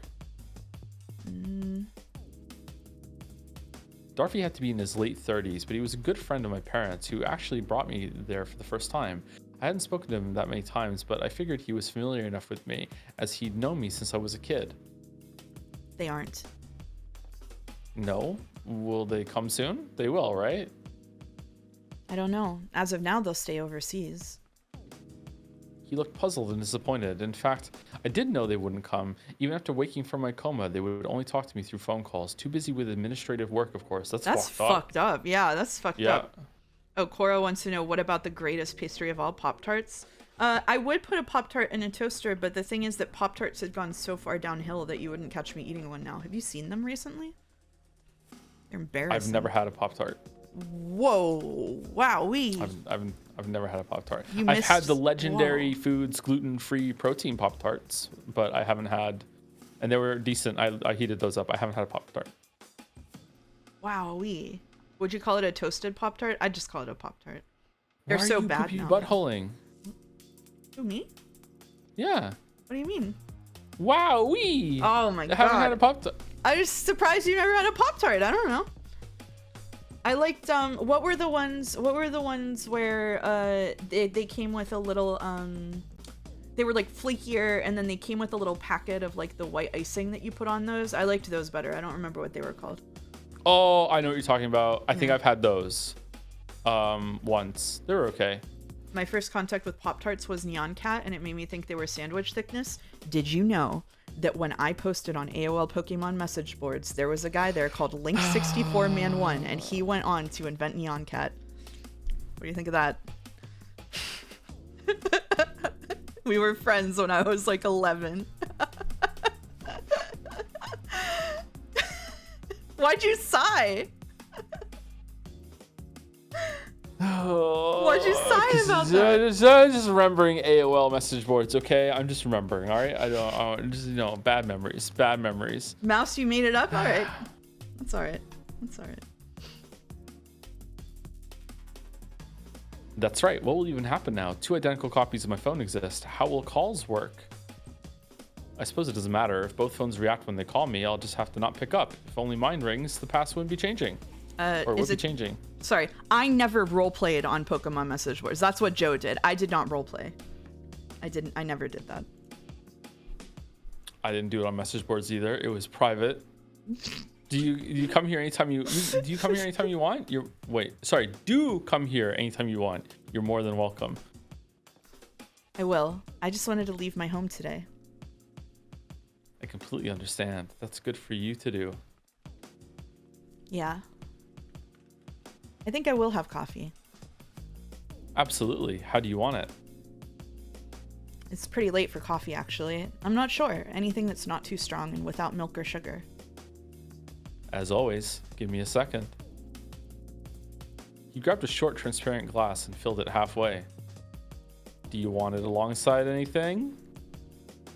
He pointed at some bottles higher up. Those have alcohol, right? Yes. Then no, I've never had any of that. Oh, Shiroya. I understand, but maybe you should. Last thing I want to do is make an alcoholic out of you, but it doesn't hurt in small quantities. It's okay. I'd prefer not to. Shroya becomes a drunk so she doesn't change the past. Oh no, he nodded and filled it all the way up. I was kind of surprised he offered. I wasn't old enough to drink, and I couldn't have gotten away with technically barely breaking the law. But I wasn't in the mood anyway. That is very odd that he would just risk his whole establishment to do that, huh? What the fuck? I was not imagining that Shiroya was younger than 20. I'm gonna be honest. I don't know why. He left the glass. What's the legal drinking age in wherever they are? 20. It's 20 in Japan. I mean, I guess they did talk about just graduating high school, but I just didn't even think about it. I thought about 1920 for them. Okay. He left the glass next to the empty plate. As usual, it was overly hot. I stretched my hands behind my back and looked around me. I was the only person there. A newspaper. Oh shit! Here comes the Vine boom. A few seats away, there was an open newspaper that someone had probably started reading and left behind. I pinched it and pulled it toward me. It should say today's date. I looked at the top right corner, and as expected, there was the date. It really is December 1st. Is this but new? What year? The newspaper? Yes. No, she's gonna look at the article and she's gonna see that Katsuki died. Come on. I brought it closer and looked at the pages for current news. It was Yushi News. Oh my god. So events for Yushibana were highlighted along with Nanjo's perspective. Mia and I must appear somewhere in here. I flipped the pages toward the start, and as I felt it should have been important enough to put at the beginning. When I got to the initial 2, I stopped myself. No, don't tease. Here it is. You think Yushi News has also aired the apology video? Oh yeah, absolutely. The category was November, and there were many brief articles. Last one was titled "Gas Explosion Late at Night." I read the tiny letters next to a black and white picture of the shop. Oh. Mia Moiromo. Oh, you're reading this out loud? Sorry, go ahead. I can. Mia Moiromo, a 20-year-old girl, is the only casualty of a local gas explosion that occurred in the evening of November 30th. Shiroya Mirana, another young girl, 19 years of age, was gravely injured and immediately sent to the hospital. Her condition is critical, although she wasn't directly hit by the explosion. The incident occurred when an unknown individual released smoke that caused 4 people inside to lose consciousness. The other 2 were too far from the range to receive any serious injuries. While everyone was unconscious, a heater depleted its surrounding oxygen after its flame went out, and when a visitor turned on the lights, an immediate explosion of short radius but intense force occurred. It killed the first victim instantly and broke the floor of the shop. The second girl, Mirana, was protected by the furniture next to her but fell through the broken floor. Big Fight Club vibes. It happened just like I remember.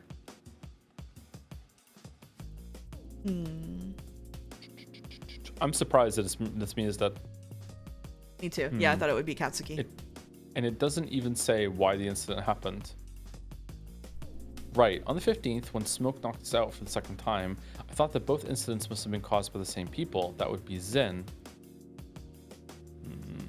Wait, it actually is this. I'm not wrong. It was caused by Zen. That's why no further details got published.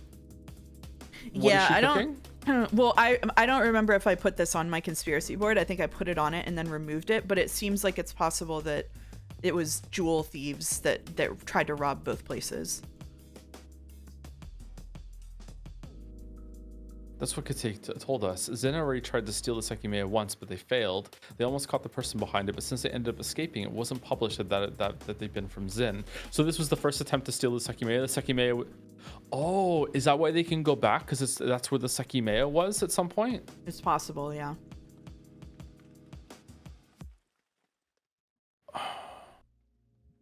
Because,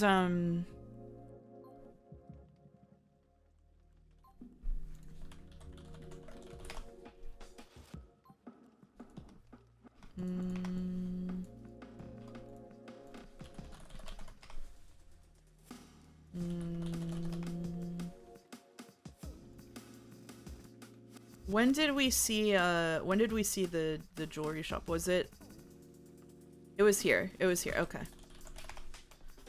It's a jewelry shop. Musashi gemstones.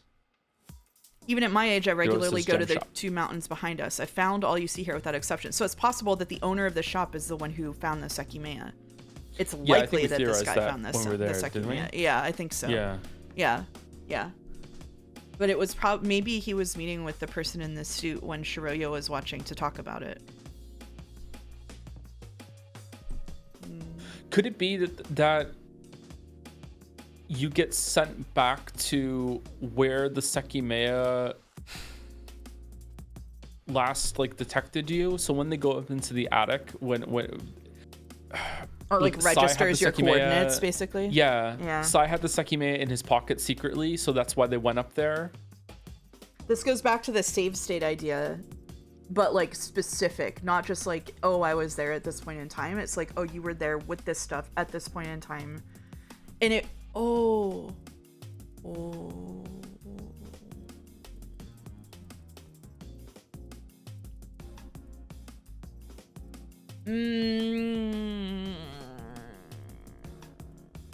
Okay.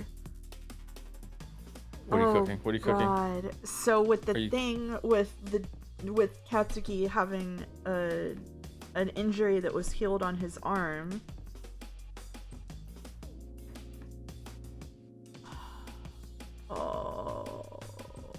Would it been that him from the future had traveled to that location and the Sekimeiya detected him there, and so it reset his body to the state that it was in the future?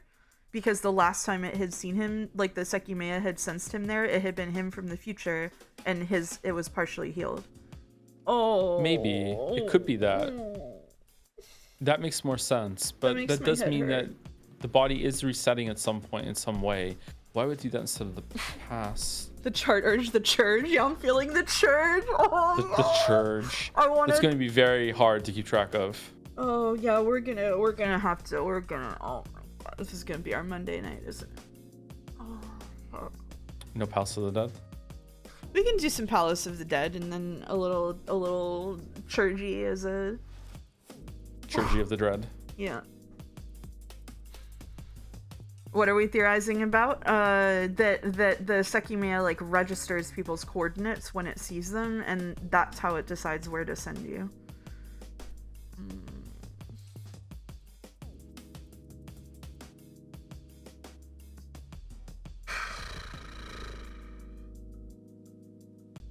Shit. All right, I can't.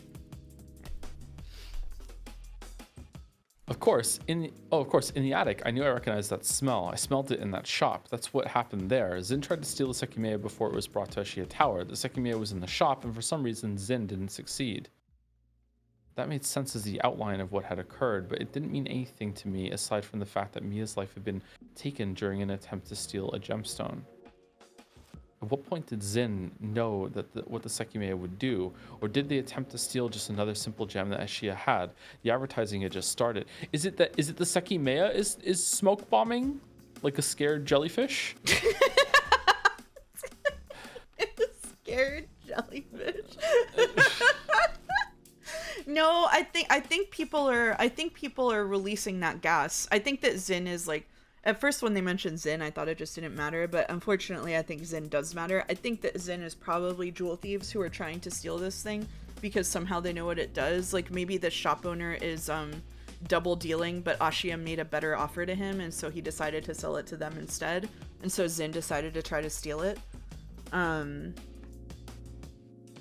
But I think it is like attempts to steal something. But I don't know. I just don't understand how like Naomi is like coming in with this like pomp and ceremony and being like, oh, I think you'll agree that we have something special on our hands here, and the touch is a part of the experience, and come in and open the cabinet and look at it. It's just a fucking stone. Like how? The other thing that I got hung up on is I'm in like a meta narrative trap about the fact that they wanted people to come in and touch the Sekimeiya in its cabinet, because there was literally no reason for them to do that. Like, no time in history has it been like, oh, come touch the extremely rare gemstone. Yeah. Because like touch erodes the surface of stuff, so you don't want people coming to your fancy show to touch it. And so like the meta literary reason for that, like the writing reason for that in the meta narrative, is to prove that it doesn't do anything when it's cold. But like why do they need the whole thing to be structured around that? Like you can just prove it otherwise. Like it's a weird choice. Joe doesn't know about the feeling you get to touch an awesome stone. Yeah, but it's bad for it. It's like that reeks of like someone from higher up orchestrated this whole entire thing, and there was like a note saying that, oh, and by the way, you make sure that like whoever comes has an opportunity to touch the stone, so then they have to like write this like make it so that the touch is an experience, come to get the cabinet, because they wouldn't know exactly how the time travel loop was going to start. Yeah. Everything is leading me to believe more and more to think that at some point, like one or more of them is going to go back in time and like make all of this happen. Yeah. Yeah, I can see that. Yeah. But who the fuck at Ashia is gonna listen to any of these freaks? Oh my god, Katsuki went all the way back in time and started the Ashia family. He is. Yeah. Ashia is just a clumsy mashup of Atsuki and Shiroya, and they're actually the Ashia family themselves. All right. And that's why their parents are really far away, because them in the future made them go away. Yeah. Oh, it's all connected. Anyway, I huffed, deeply frustrated. I am kind of frustrated. Are you? I began to drink the coffee. I don't know what's going on in the story. And as I scanned the pages, more concise articles came into view. I read the title of one higher up on the page. Huh? Unknown man escapes from prison cell. Oh no! Oh, please be Sai. I hope it's Sai. Oh, please be Sai. I hope it's Sai so bad, but I think it's Akaro, but I hope it's Sai. Intrigued by the premise, I read the body of the article. In the afternoon of November 24th, the camera of a prison cell recorded a prisoner escaping from it. What? Is it talking about a prison here? I don't think there's a proper one, Yushibana, so maybe it's just talking about holding cells in the police department. The identity of that person remains unknown. They were dressed as a prisoner, but no footage shows who they were or how they ended up in that cell. The corridor they were in was unprotected, as nobody should have been inside the cell. By the time the footage recording them was noticed, they'd already disappeared. The cell itself was unlocked, supposedly due to being vacant. There was no security in that area, so it is possible the individual left the entire building. Their identity and the way they got to that cell are under investigation, but no method to reach it, such as a hidden passage between cells, was found to exist. It's gotta be Sai, right? Sai from the future traveled back, yeah, and got arrested. What the hell? I never heard about this. I guess I don't watch or read the news. The only thing that can be heard was someone gaily saying, "Ta-da!" Next to the paragraph was a picture. It showed us a still black and white image of the footage, which displayed the bars protecting the cell. The door was open and the man could be seen leaving it. However, due to the high angle, his face could be seen, and the single detail to go off was his short, dark-looking hair. Aw, it's a Karo. God damn it. This person supposedly appeared in a cell, huh? I guess there are many unsolved mysteries I could solve by factoring in the Sekimeiya. I guess it could be Katsuki. Who's to say it hasn't been used in crimes before it made its way to Ashia? Or Sai time traveled so much that his hair grew long, and then he dyed his hair white because he loves Kate so much that he decided he wanted to look like him. Yeah, it could be Sai in a wig. Sai in a wig. I downed the rest of my coffee. It wasn't supposed to be strong, and I didn't feel any reaction from it. At one point, coffee had stopped always having a positive effect on me, and sometimes it would do more harm than good, so I'd stopped drinking it frequently. Oh, red-haired Sai. That's true. You're done? Do you want anything else? I'm fine. I stood up from the stool and looked at my purse. You're not going to try to pay me, are you? Don't even think about it. Oh, are you sure? Of course, and come back anytime you feel like. I'm serious when I say I was really glad to see you, and I'm relieved to see that you're all right. Okay, I really appreciate it. Is he hitting on her? I don't want to stick my nose in your business, but I think you should talk to your parents. I can do it if you prefer. I can't believe they haven't come. He's like our age. I don't think he should hit on a 19-year-old. Oh, I don't think so either, but is he? Or is he just being nice? You're just having Umineko vibes. Don't worry. I've been talking to them. I think I prefer to be alone, though. Is that so? I see.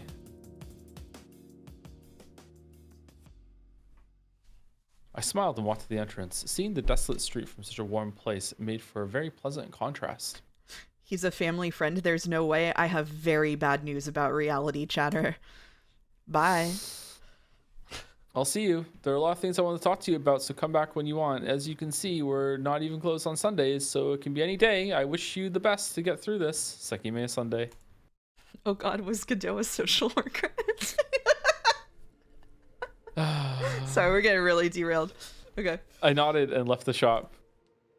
Did I look like a person bearing a lot of pain? To be talking casually and smiling only one day after Mia's death, I assumed that was the only explanation to Darfi.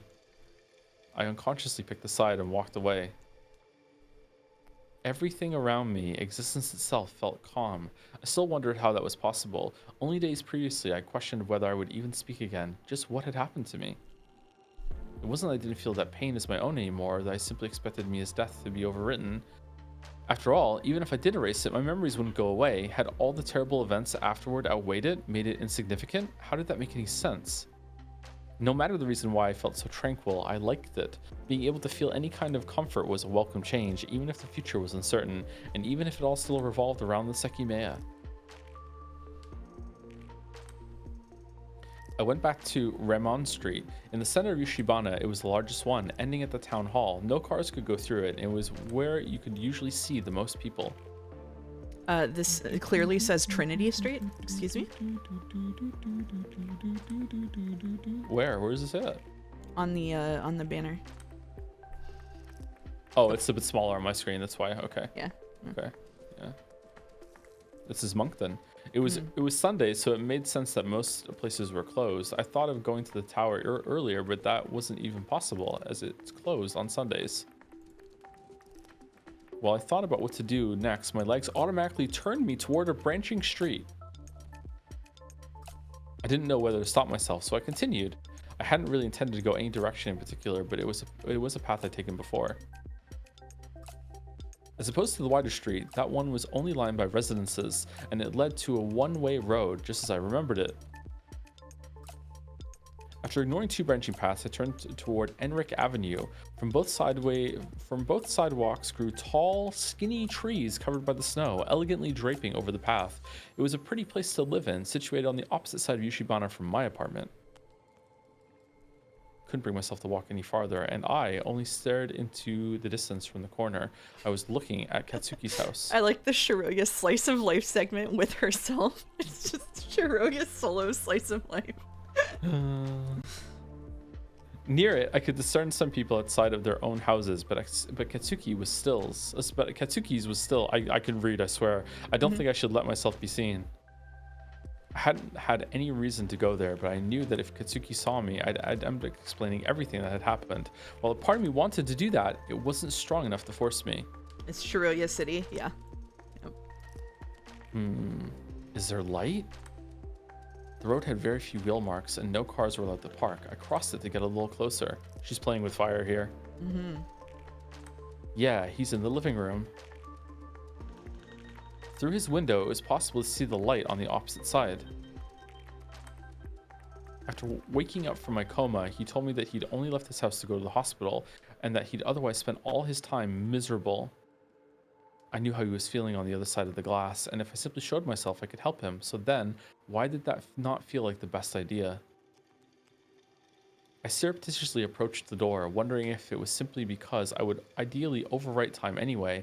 Since I planned to change the past, was there no need to make the reality I was in better? It also meant that if everything were to somehow play out as I remembered, the Katsuki I'd been with had always known that I traveled to the past and hadn't mentioned it so that it could happen. How likely was that? Honestly, it's impossible. Highly likely. Highly likely. Really? Highly likely. Do you think that he also figured out that he was in a story and lied to himself and his internal fucking train of thought to hide it too from even us? Yeah. Absolutely. I got startled as soon as I peeked through the bars of his front gate. I hadn't seen Maxie sitting in front of the wooden door, where there was no snow. He seemed afraid for an instant when he saw me, but then he ran to me, squeezing his head through the bars. It's just me. Do you know that I should be in the hospital? What are you doing here? It's very cold. I looked up as I petted him. I knew Katsuki wouldn't look through the window since Maxie tended to bark whenever other dogs passed by anyway. What a bad dog owner. What the fuck? I figured Umi was inside the house. Both of them had a hole in the door to enter and exit through. If nothing changes, what will happen on the 15th? I still don't understand what was with the recording. Could it really be that the exit will be locked for another month? If so, the police should take care of these two, right? I looked at Maxie's face as he happily stared back at me. If I remembered well, he was 8 and had been born on May 26th. What if Katsuki was wrong and the past can't be changed? I could change it by ringing the doorbell right now, but that's not something I want to do. Why the fuck not? Doesn't me constantly not want to do things that change the past indicate that it can't change? No. What if I leave a note saying that I'm fine? That didn't sound like a good idea either. There was no way Katsuki would read it and assume that I traveled to the past, although he would then tell me after I woke up, so it would guarantee a change. Literally write him a note and then and have the note say, this is a weird request, but when you meet me in the hospital, say this code phrase. Like, how hard is it? I would just ring the doorbell right now. Well, yeah, of course, that would be easier. When will I be able to tell whether things can change or not? There should be something I could do to confirm it. Just shout really loud. And I suppose that if it can't happen in the end, it's a given that the version of me they saw on the 15th will end up being me. Could it be that I'll have failed to conclude whether I can change the past even by the 15th? If I haven't been able to touch Sekimeiya by then, I'll go to the tower. It just doesn't make sense that I would let everything repeat. I could prevent the recording from occurring so that Maxie and Umi aren't in danger. What if I decide to be the one who removed the handle in the storeroom and keep it so that I can leave any time? Would that make any sense? Why don't you just time travel everyone out of there and then just stay out, Lamayo? I stepped away from the door.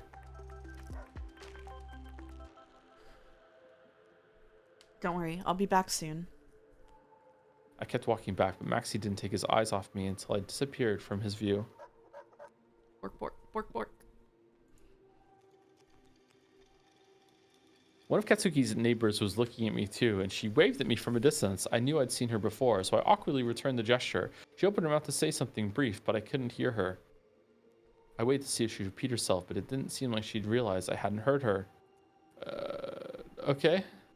Do you want me to take over till break? Sure. I don't know enough about what happened these days to do something and actually be sure I've changed the past, at least not in a non-drastic way like by speaking to Katsuki. I could go to my hospital room and draw something on my face that I didn't wake up with.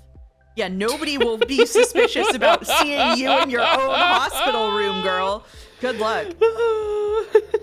I walked all the way down the street until I was back at the wider room. I seriously need to know if I'm going to be able to change what happened, and pretty urgently, too. If it's not possible, then every attempt I make at getting to the Sekimeiya before the 15th is automatically bound to fail. I love time traveling to stand outside my friend's house having social anxiety and count that as the universe telling me time travel doesn't let me change the past. Yeah, she and Katsuki really are made for each other.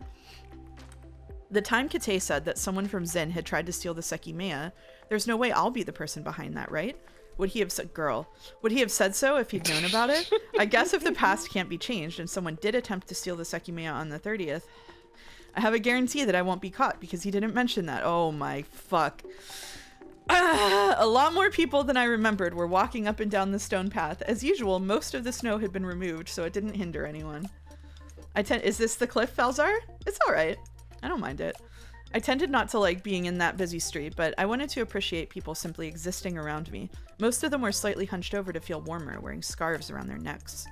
I was still a little hesitant. At any point, someone could have asked me about the hospital. I could recognize a few people I'd seen before, and I wasn't sure if I was imagining the stares I felt. Are they actually looking at me? There's no way it's because I'm supposed to be at the hospital, right? I looked back, but the feeling had disappeared. I thought to myself that I was probably just pointlessly worried about that. I was directing myself back home. The cold would soon become hard to bear, and I was a little tired. Nonetheless, going outside had been as pleasant as I'd thought it would be. That egg chair story was true to life. They really act like this? Yes, they do. On my way to the drier roadway, I'd passed plenty of people living their own lives. Evidently, the time had only stopped for me and Katsuki. I'd left the center of Yushibana, so my surroundings felt a lot less lively. Due to the temperature, the sky was devoid of birds, and seeing other animals wasn't common. Walking on the snow became a lot harder, but I'd grown used to it more every year. I saw something wrapped around a streetlight and approached it warily. The Sekimeiya. It was a flyer marked by the touch of many snowflakes. I'd seen it before, but I didn't want to look at it. I walked away, my eyes locked on my feet. Save the animals. That's right. What if I draw something on the door of my apartment? I know that when I went home after waking up in the hospital, I didn't see anything. I think that was on the 8th, when I came home and just slept before calling Katsuki. It's very possible that the past will only change if I intend my actions to cause a change. Is it? This means that everything I've done up until now could have always happened. If I put something on my door with the intent to change the past, that could prove it can happen. I guess it wouldn't be absolute, though. I could only be sure if it's still there on the 8th. It wouldn't be an instant confirmation. But then wouldn't she just remember that it was there and then she wouldn't, why are they so passive-aggressive about changing the past? Just do something. Don't theorize about drawing a big dick on your door of your apartment. Just go and call him. Some self-insert in there. But yeah, broad strokes agree. Genuine question, does the name of this game mean anything Japanese? It means pretty rock or something. Does it really? Yes, something like that. I don't remember. Okay. Shiny rock or something. One of the purposes of changing the past is to prevent Katsuki and myself from going to the tower. What if I send a warning to him saying not to go? If that ends up being all I'll be able to do, I shouldn't let Bright Rock, yeah, there you go. I shouldn't let Arena and Isla go either, but I don't know where they live. I got my keys ready and put aside my musings until I got to the staircase of my apartment. I went up and unlocked the door. As soon as I opened it, the inner temperature hit me, and I remembered I'd left the heater going. Just in case, I shouldn't have it on very often. After closing the door, I left my boots on the floor, my coat on a wooden hanger, and went to turn the heater off. I was beginning to feel a little dubious and nervous about Katsuki's assertion. Did the Sekimeiya really have the power to let someone alter the past? I'll find out right now. I just need to decide that my next action will change history. Wait, that would be very thoughtless, for God's sake. I thought of calling Katsuki's phone for a second and then hanging up. As long as I did that, the past would change. He'd never told me about a call like that. But I couldn't do it. We're getting fucking edged. It would tell him that I'd woken up and then he'd find out otherwise. I hadn't thought it through. Is there anything else I could do to get the same result? Oh, I can call my parents. When I talked to them on the phone, they definitely would have told me about receiving a call from my phone on December 1st. Alright, so should I just consciously aim to change the past? Where the fuck did she get that idea, by the way? Did we see anything suggesting that you have to consciously try to change the past, or is this just a Shiroya hallucination special? It's just the two of them are special about this, yeah. Okay. Yeah. Alright. I'm so happy Shiroya isn't as irresponsible with her time travel powers as Mouse would be. You don't even want to know. This won't get me into trouble, right? They'll simply call the hospital and nobody will understand what happened. I took the phone from my purse and looked at the screen. It was almost 3 o'clock. I went to the contacts list, selected my mom, and pressed the call button. The signal usually wasn't great, so I got closer to the window. Immediately after the first beep, I heard a voice. Shiroya, how are you? I'm so glad you called. We were so worried. My mom's voice came through the speaker, her disturbance making her sound a little distorted. Hello? Are you there? What happened? You're okay, right? I didn't want to speak, so I pressed the red button and cut the call, surprised to feel a sharp heartache as I did so. I see. The past can be changed. Katsuki was right. A call request appeared. Mom listed as the name. I didn't pick it up and simply waited it out. No other call came afterward. They must have called the hospital. I let out a nervous breath and closed my phone. Why did I travel so many days back? That doesn't make sense. Were we wrong and the time the Sekimeiya spent out of the cabinet wasn't what influenced the time travel? I'm so annoyed. I'm so annoyed that both her and him have done like this. Can I change the past in this like fucking just like wet noodle way that could just easily be explained by like someone they just didn't mention the phone call or just no one heard the knock or oh my god.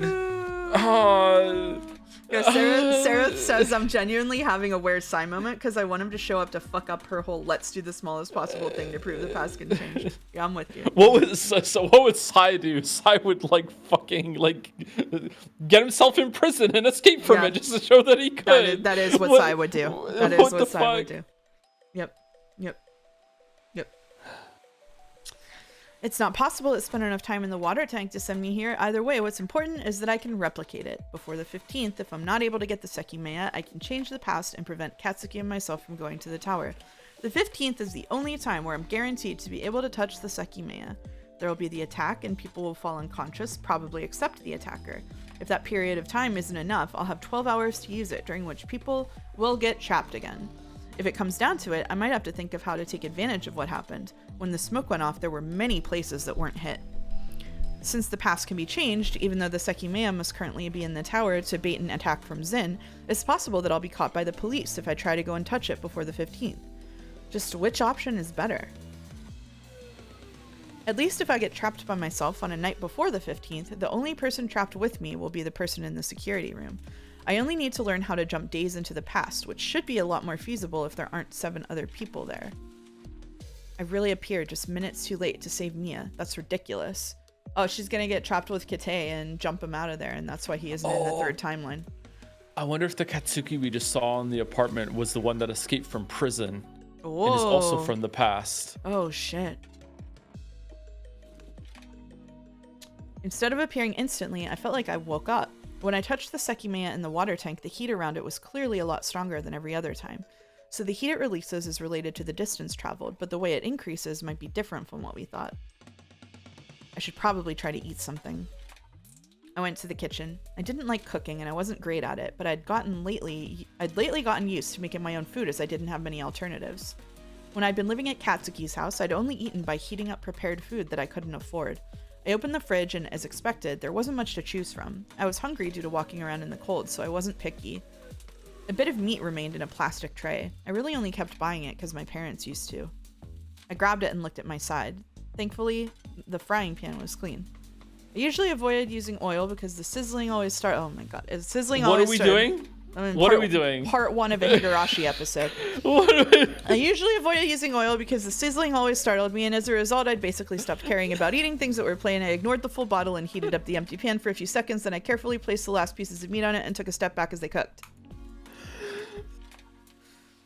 After staring for a few seconds back, How did you morph this? After staring from a few steps back for a while, I used chopsticks to flip the chunks of meat around, forcefully ungluing them from the surface. I added salt and spice powder, garnished them the best I could, and cut it all up. The meal looked exactly like every other time I'd prepared it, and I brought it to the living room. Hey, I only thought she was going to wander around the town having stupid time travel thoughts. I didn't know we were getting this.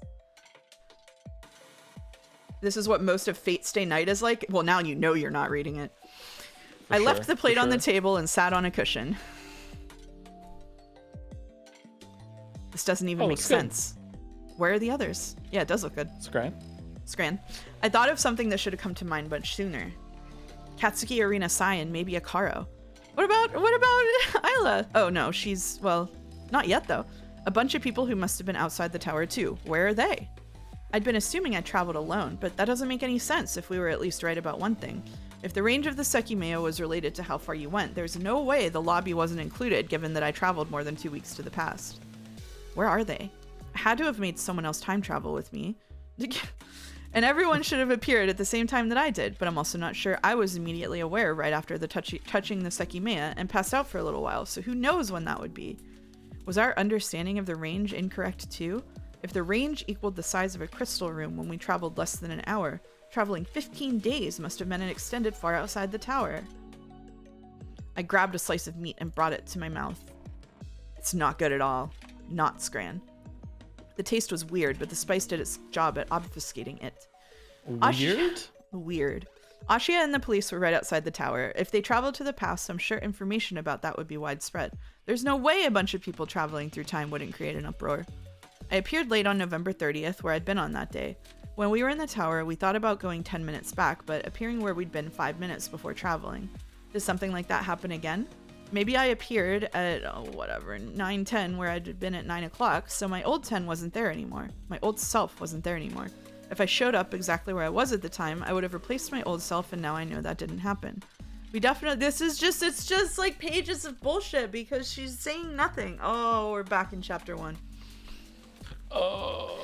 We definitely knew that definitely know that the location you appear is based on a past one. If multiple people from Ashia or the police were sent to the past, they might have all appeared in the same area, like their workplace. Why are you saying cinema? Even if I tried to explain it like that, it didn't make a ton of sense. The range had to be immense, not just big enough to encompass the policeman right outside. I ate more, trying not to chew much. Shiroya, you gotta chew, girl. You gotta chew.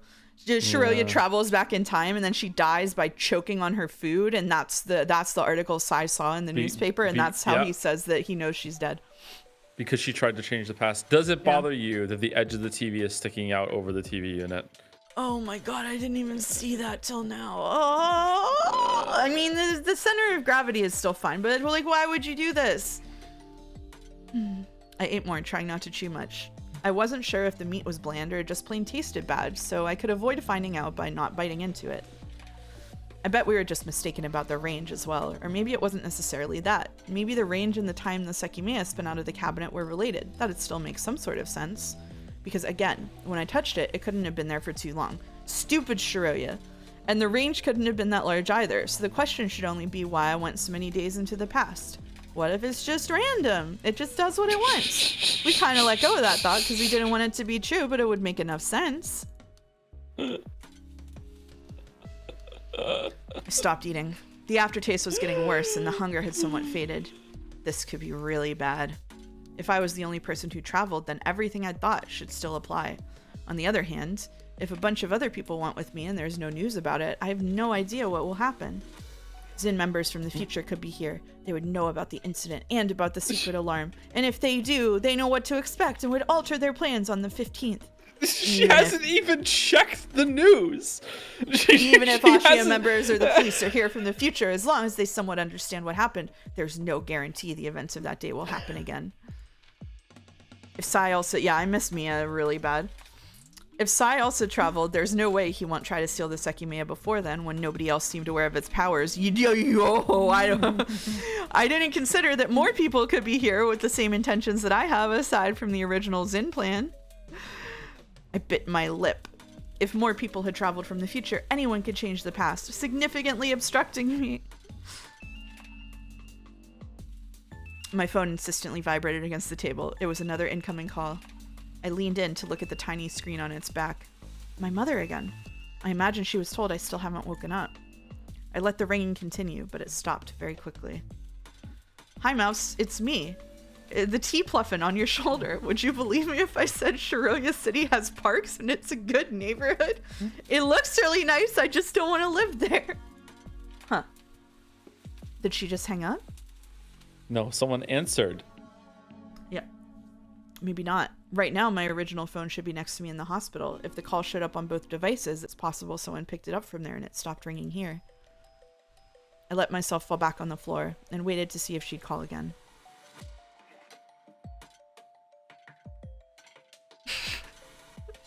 Do you remember when you were a kid and you had like a landline and you could pick up the other phone in your house and listen to the conversation? Yeah. That was a good time. And then you could hear people breathing. Yeah. That was break time. It's break time. That was a good time for a break, I think. Is it break time? I'm gonna go get some cookies. I want some cookies. Yeah, I'm gonna make some tea and I need a snack, so I'll be right back. Be right back. Time. Oh, I'll see if I can make a tea too. Be right back. Alright. I'm gonna swap to the BRB screen and turn on the music. We haven't used the BRB screen in a while. There you go. Hello chat, we're back. We're back. I had an apple. I had a protein bar. It was good. Neither of us had a cake pop. Sadly. That you know of. Alright. You wanna read to me for a while? Sure. Hold on, just need to take a sip of tea.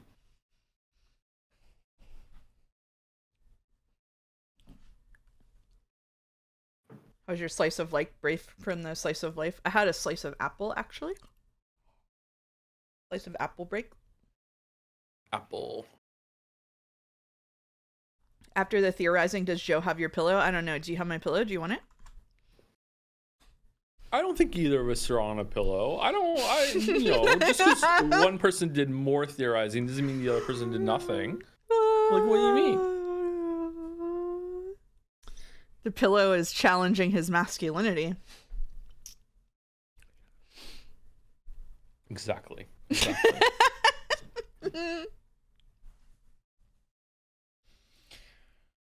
All right.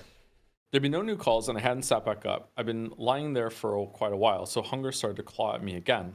I looked through my food supplies that morning, so I knew no instant noodles were left. I lay there for a while with no strength to stand. It's such a funny sorry to derail us immediately. It's such a funny detail that Katsuki and Shiroya are both just like neats living off their parents alone in their apartments doing nothing on like a monthly allowance. It's so funny. I don't know if it's suspicious. I mean, it makes it, I feel like this is one of the things where I feel like it made it possible for her to do what she's doing right now. You know what I mean? Like she couldn't just come live in her place if her parents weren't there. So it feels like this is one of the things that's been reverse engineered for convenience. That's why it's suspicious to me. So it's a coincidence or it's a part of the story. Yeah. Yeah, that makes sense. Yeah. And it's fine. Some coincidences are all right in small doses. Katsuki and Shiroya are neats. That's the first thing I heard. They are. How does Sai make a living? He's obviously David Blaine street magician walking around with a little cup asking for tips. That's how. Sai has the best collection of bored apes that he sold to people. For oh sure. No! Yeah. Don't do that to my boy. All right. Should I go buy something? I don't mind spending the money I have. Wait, I can't. It's Sunday. It is Sunday. No. I sighed, both frustrated and relieved. I kept staring at the ceiling, noticing the sky turning dark through the gaps of the blinds. Thankfully, even though people lived on the other side of the walls, they tended to be very silent. He certainly gets tips. Love the Mets. My phone vibrated again, even more briefly than before. Oh, there is no sound. Oh shit! 1 second. I can hear it. They can't hear it. Okay. 1 second. Maybe I need to delete it here, and then it will simply work. Will it simply work? It simply works. Sorry, it took the capture priority. Alright. I finally got up, supporting my body with one arm. As I did so, I realized what that had been. Oh, it's just gonna be that message. Picked up my phone and flipped it open. As I thought, the expected message was on the screen, so I dismissed it with a button. Today at 9:51, a deposit of 20,000 yen was transferred into your bank account. This will be reflected in 3 to 4 business days. The time showed 15:57. 5:57. I received that message on the first day of every month with the monthly money my parents and I had agreed on. You agreed on it? It said the payment had been confirmed in the morning, but it was normal for me to receive the message many hours later. Sorry, I'm doing math. In 2011, this would have been about $250 per month. Okay, and she has to do. That's not a lot. No, it's for yeah. It's livable though if everything else is paid for, right? If this is just for her food and for fun, like it's livable, but that's not good. Meager. Yeah, that is good. Meager. Yeah, I remember seeing that message days after I woke up, so it just appeared on both phones. Either that, or back then I hadn't been living here, and now it only appeared on this one. I could use this money if I need to. I didn't buy anything when I was staying at Katsuki's house, and I definitely didn't check my recent transactions, so it shouldn't be noticed if I take it. But you're allowed to change things. I yawned. Despite lying down for a while, I felt lethargic. It was still somewhat early, and the hunger had fully returned. However, I didn't feel like eating anything I had, and even less so like making it myself. I went to drink some water and left the plate in the sink. The lingering warmth of the heater had almost disappeared, so I turned it back on. I guess I'll buy more food tomorrow. If it's possible that more people travel to the past with me, and I intend to try to find Sekimeiya for the 15th, I should do as soon as possible before anyone else who's possibly here can beat me to it. Even with the heater on, I had to sleep with nightwear during the winter. I was tired enough to go to bed, so I put it on. No light was coming from the window. The sun had set very early, giving me the impression that it was already time to sleep. I lowered the blinds, which I'd forgotten to do the previous night. Then I turned off the light and made my way under the blankets in the dark. More fireworks tonight? As always, I left my phone on the bedside table next to me so I could check the time after waking up or set an alarm. I wonder if the fireworks are like a signal to other time travelers to come to where the fireworks were.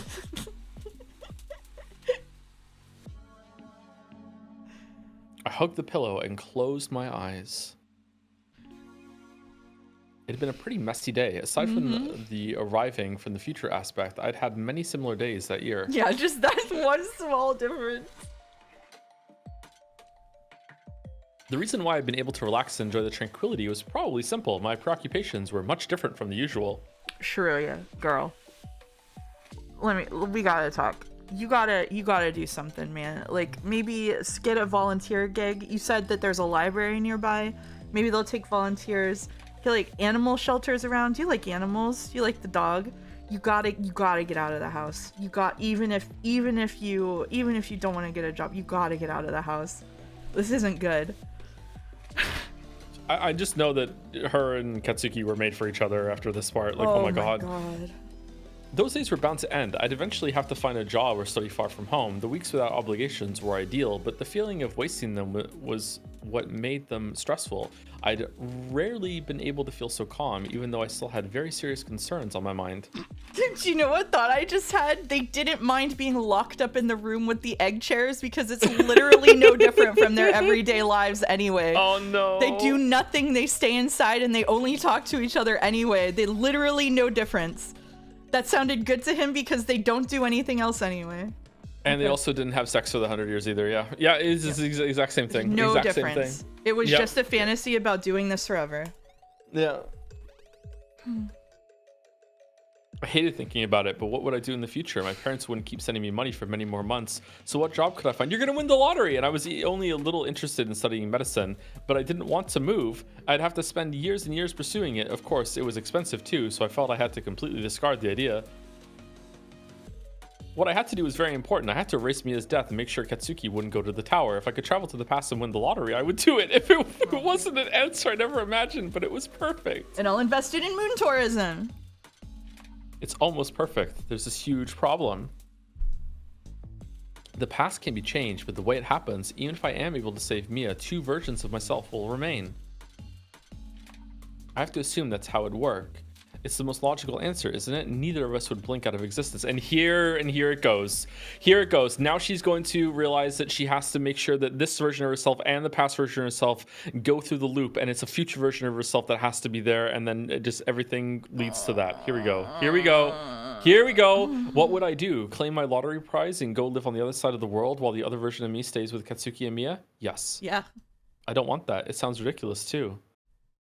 Sounds awesome. Is there even a solution here? Bash the other version of yourself over the head to give her anime amnesia, and then when she wakes up, tell her that you're her twin and she's estranged from your parents, and then give her a bunch of money to go live on the other side of the world, and then just send her away. What could go wrong? I suddenly felt the same way I did every time I thought about my future. Neither answer was any good at all. There's no way around it, right? I couldn't just show up in front of the 3 of them and explain everything, could I? In reality, after saving Mia, the Sekimeiya would still exist, and it's not like its existence could stay a secret. I have no idea what would happen.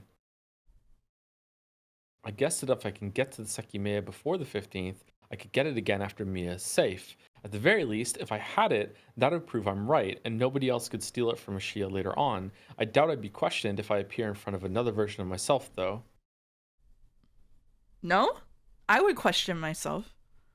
I would question myself too. I would question myself thoroughly, thank you. Is it morning? I looked at the window behind me. Through the upper gaps of the blinds, faint light was entering the bedroom. If we're gonna go through all 14 days of this like this, I'm gonna have a problem. Yeah. I'd slept well and likely for a long time. I missed the room searching. One day closer to the 15th, I'm just in a countdown.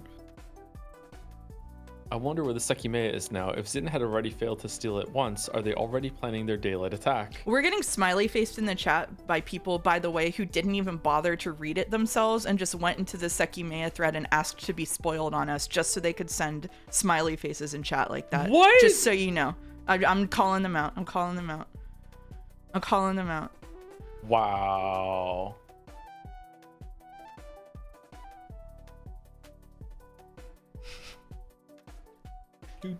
Hi, Ironwrath. You're leaving now? You want to read Sekimeiya for yourself eventually? Okay. Have fun. Thanks for stopping by. I did accept your friend request live on stream. See you later, Ironwrath. See you later, Ironwrath. Did I read this line? Nope. I didn't? I wonder if where the Sekimeiya is now. If Zin had already failed to steal it once, are they already planning their daylight attack? I sat up and leaned against the pillow. The room was still pleasantly warm, a luxury I appreciated. I reached for my phone to look at the time. It showed 9:07, confirming how long I'd slept. Kate said that the Sekimeiya had been found recently on a nearby mountain.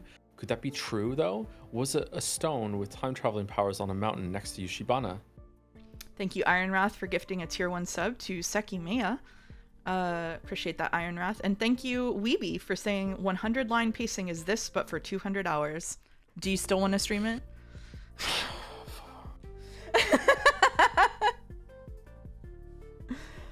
Subathon is looking more and more likely as time goes on. I've read this myself, and chapter 3 is genuinely my favorite chapter. I'm sorry. You got to know about me that I cannot deal with pacing like this. I don't read Fate Stay Night. I don't read 100 line. This is not my thing. If I'm doing it, your boy's getting paid. Like, just, I don't know. I like our idea of you doing of alternating the subathon and then me reading a completely different visual novel while you're offline. Remember 11? Maybe. I'm behind his Sekimeiya VOD, so have a good stream. Well, thank you for stopping by anyway. Alright. Lock in. It doesn't even make sense. The place he described would have been close to where Katsuki and I used to go as kids. That place is mostly ignored nowadays because it lacks caves. If the Sekimeiya was found there, it shouldn't have been inside the mountain. That's really strange, though. It's been snowing a lot recently. If the Sekimeiya was simply sitting around, it would have been deep under the snow. Again, this is really suspicious. So the Kate story was false, or the Sekimeiya had recently been left there and wasn't completely buried by the falling snow when someone found it or used it. Neither option makes much sense. Why would it be put there? It's rare for anyone to go up there, so maybe they expected it to not be found, but that's insanely coincidental. Just a few days ago, where was the Sekimeiya? I can't seriously think that it was on that mountain for all the years I've lived here. What exactly is the likelihood that it was left there recently? Maybe there actually could be a reason behind that. I languidly reached for my phone again and opened it. On the screen was an icon that I hadn't clicked on for a very long time. It said, browser.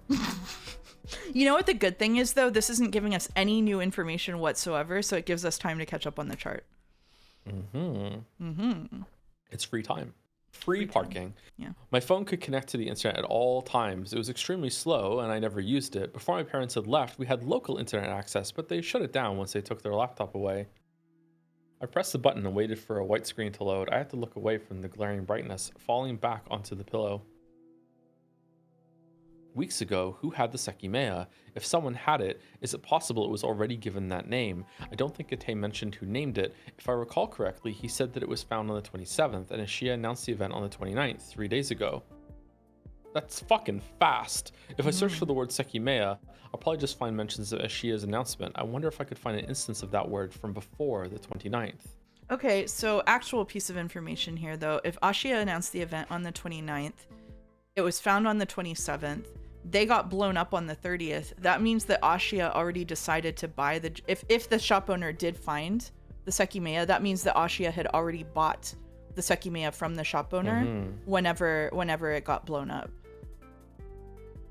Which is very bold. Yeah. You know, they also are like they're planning the whole entire thing even before that happens too. Yeah. Okay. Search engine loaded, and I consider what I had to what to type into it.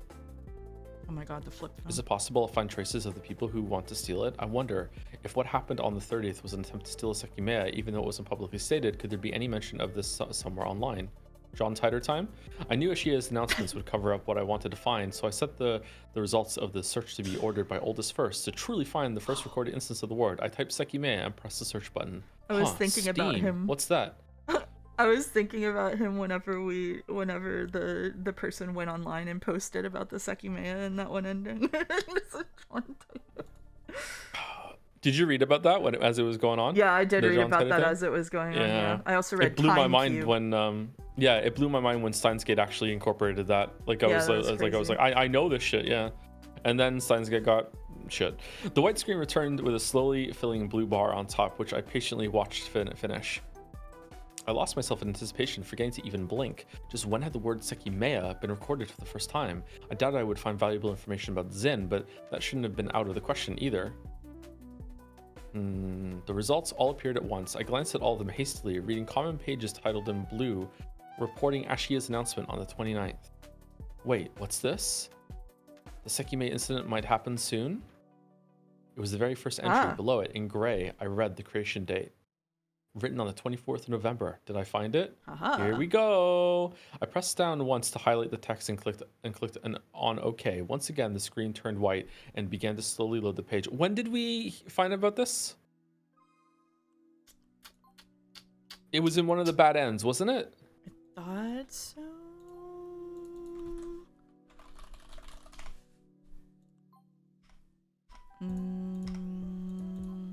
What was it called? Wait, what did she just say? Just do Sekimeiya incident. I think that would do it. I think.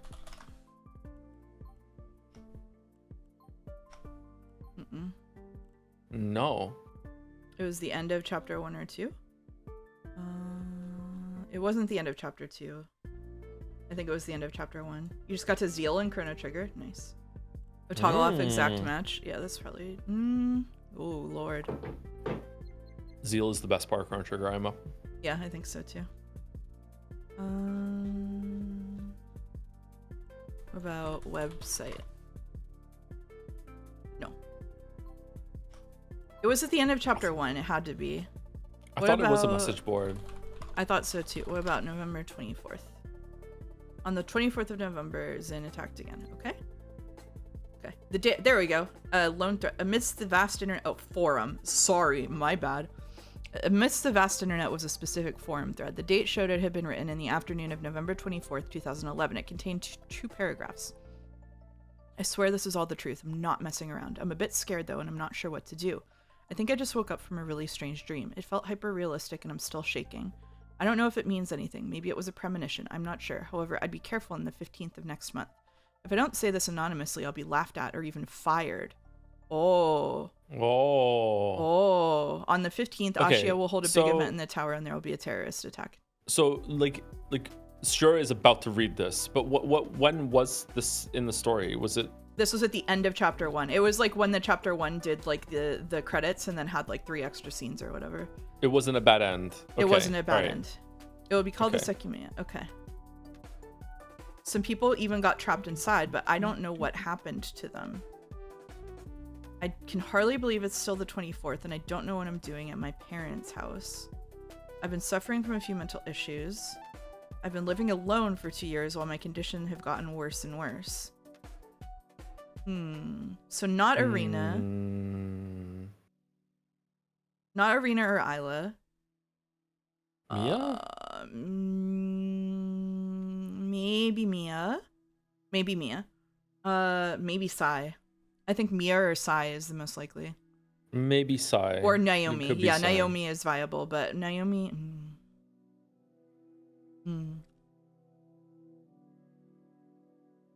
Okay. Alright. The identity of the... It said, like, the identity of the poster was never released, but some people figured it out. Shut up late, what's the theory crafting currently going on? Shiroya is about to read the forum thread that was in the first timeline at the very end of chapter 1. Do you want me to take over for a bit? Sure, go for it. Okay. There'd been a brief preview below the title, but I'd advanced before reading it fully. However, it seemed that whoever wrote it was pretty disconcerted. I waited for the screen to transition, blocking out anything else in my field of view. Meanwhile, I looked at the URL website and recognized it as a well-known forum used worldwide. Ooh, the loading screen seemed much slower that time, and I worried it would just hang. I held my breath every time the progress bar froze. The screen turned gray and the header of the website appeared. Instants later, the rest of its contents popped up in a flash. Reddit was, I don't think, around in 2011. It's not Reddit. It's gotta be 4chan. Yeah. It's 4chan. Yeah. It's 4chan or 2chan. I relaxed my eyes, the darker screen reducing the strain. Then I attempted to read the 2 blocks of text below the title, displayed in minuscule letters. I swear this is all the truth. I'm not messing around. I'm a bit scared though, and I'm not sure what to do. I just woke up from a really strange dream. Blah blah blah. It felt hyper realistic. I'm still shaking. Reddit was launched in 2005. Oh shit, that's way earlier than I thought. I still think it's 4chan though. I don't know if it means anything. Maybe it was a premonition. I'm not sure. However, I'd be careful on the 15th of next month. If I don't say this anonymously, I'll be laughed at or even fired. On the 15th, Ashia will hold a big event in the tower, and there will be a terrorist attack. It will be called the Sekimeiya. Soon maybe they'll announce it. I don't think I'm a prophet or anything, but I'm still trying to calm down. This time it felt too real to let it pass. Speechless, I scrolled the page down so I could read the entirety of the following paragraph. Mia read this, and that's why she got the tickets. That's what I dreamed. It's so bizarre. I still think it might... Yeah, Mia does seem like a 4chan user. I still think it might have really happened. That's why I feel the need to post it, in case it actually means something. Do not go to that event if it happens. Some people even got trapped inside, but I don't know what happened to them. I think something might be wrong with me. I don't know why, but I'm not home. I can hardly believe it's still the 24th, and I don't know what I'm doing in my parents' house. Sorry to rant about this, but I need to let it out somewhere. I've been suffering from a few mental issues, but nothing has been as bad as this. I've been living alone for 2 years while my condition has gotten worse and worse. I feel I can't continue on my own, and letting people around me know it might be a horrible idea. Anyway, maybe some of you will have some advice. I know posting here isn't the most effective thing, but it's very hard for me to talk about this out loud. Thank you for reading. It makes it sound like they weren't the person who got trapped inside, but maybe it's because they got out. Yeah.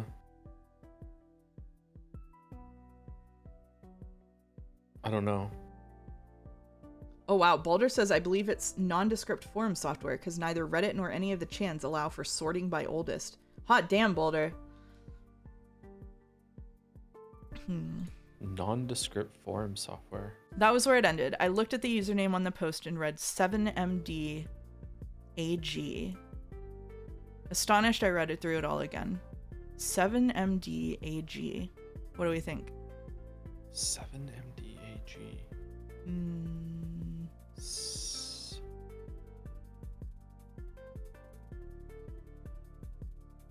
What was Mia's last name again? I don't know. I don't know if we learned that. Oh, we did learn that in right in here. Yeah. The paper, yeah. Yeah.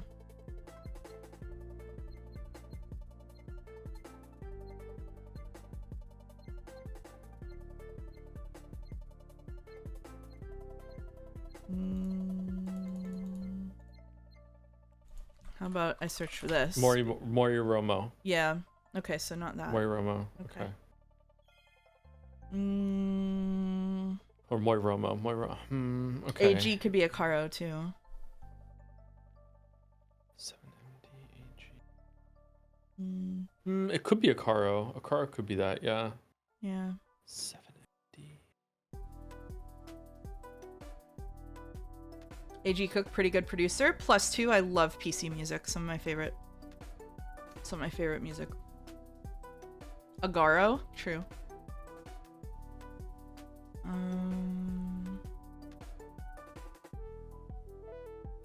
I'm not getting it. Connect on this offline, August. I'm not getting it either. Who is this? There's no way it's from the people who organized the attack.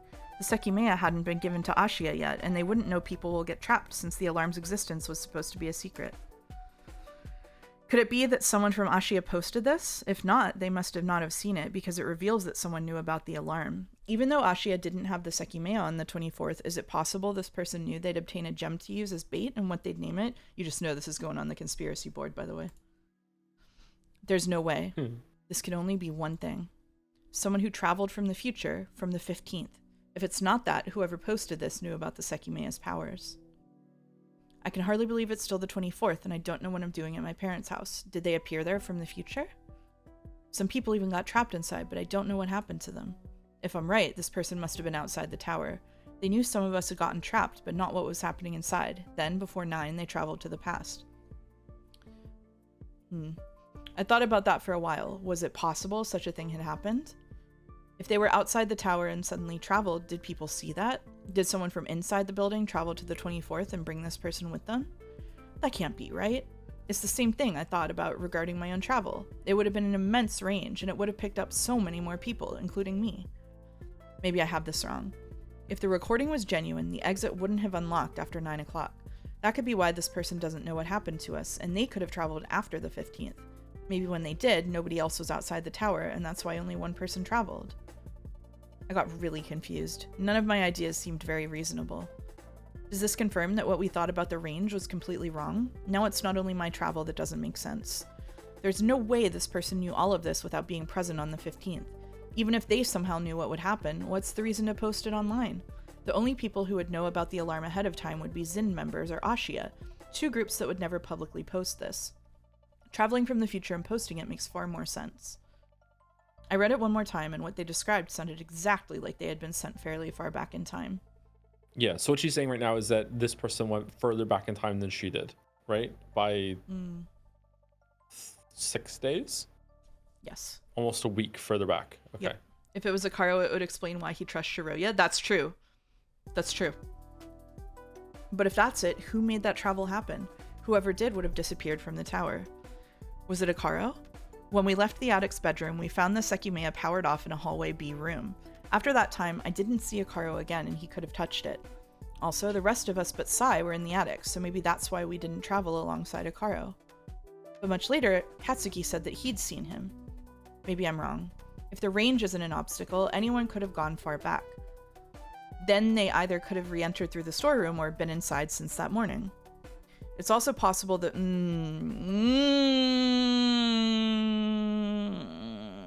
I believe in this because of a book that I've read that was almost certainly an inspiration for this visual novel, but I can't say more without spoiling it. Yippee! Meta spoilers. Yep. It's also possible Meta spoilers. the Sekimeiya was taken out through the storeroom at some point, and that's how this person traveled without affecting anyone nearby.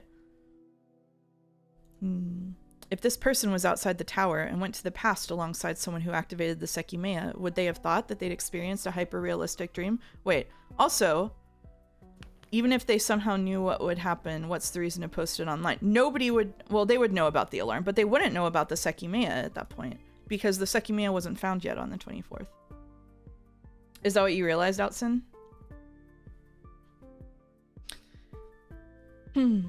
If this person was outside the tower and went to the past alongside someone who activated the Sekimeiya, would they have thought that they'd experienced a hyper-realistic dream? That sounds pretty strange, but I suppose there aren't many more interpretations. They don't exactly seem to have a record of being mentally stable. So did this thread always exist? Did the event still occur when the Sekimeiya's existence had been foreseen days before its announcement because nobody saw this? Did this person not try to make waves once it was announced? Shiroya! How have you not fucking realized that this answers your question about whether the past can be changed? You stupid girl. Okay. All right. Anyway. I tried to keep scrolling down and realized that the page was larger than I'd thought. Below the initial post was a short reply. Yeah, right? If you can see the future, do me a favor and PM me tomorrow's lottery numbers. That'd be sick. I'd make a nice long reservation at that comfy Damsky resort place. Always wanted to go. The poster was, I love Angie. The poster was, I love Agatha Demon. I went down farther and saw another reply by the original poster. I'm telling the truth. I've cooled off, but I still feel like I shouldn't be here. I'm not the crazy one. I just spoke to my parents and they also said I shouldn't be here. There's no way it's the 24th. I can't believe any of this. They also said I shouldn't be here. What the fuck does that mean? She knows that she's the protagonist of this chapter. That means that she uniquely has zero agency in this story that's being told around her. Oh, I see. Got it. I don't know what the fuck that means. What does it mean you shouldn't be here?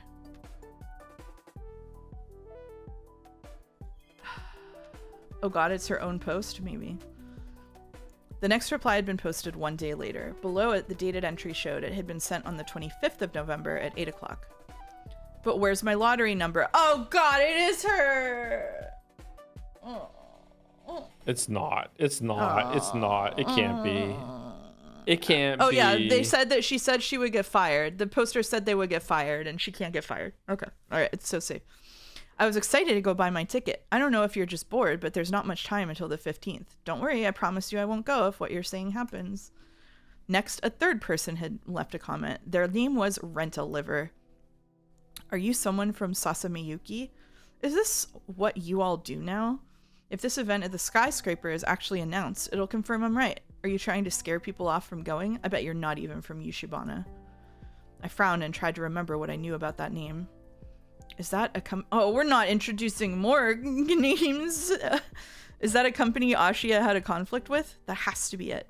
They're not from Yushibana, which must be why this person's saying that. There was another reply posted early on the 26th by the original poster. I am from Yushibana. It's where I am right now. I just came back from my parents, but my memories of the days leading up to the 15th only intensified. It's impossible I dreamed all that.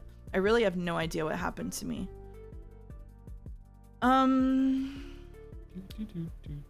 So it could be Katsuki who posted this.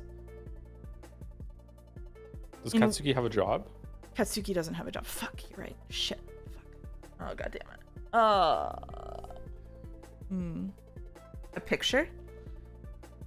Below that comment, there was an attached picture that just finished loading.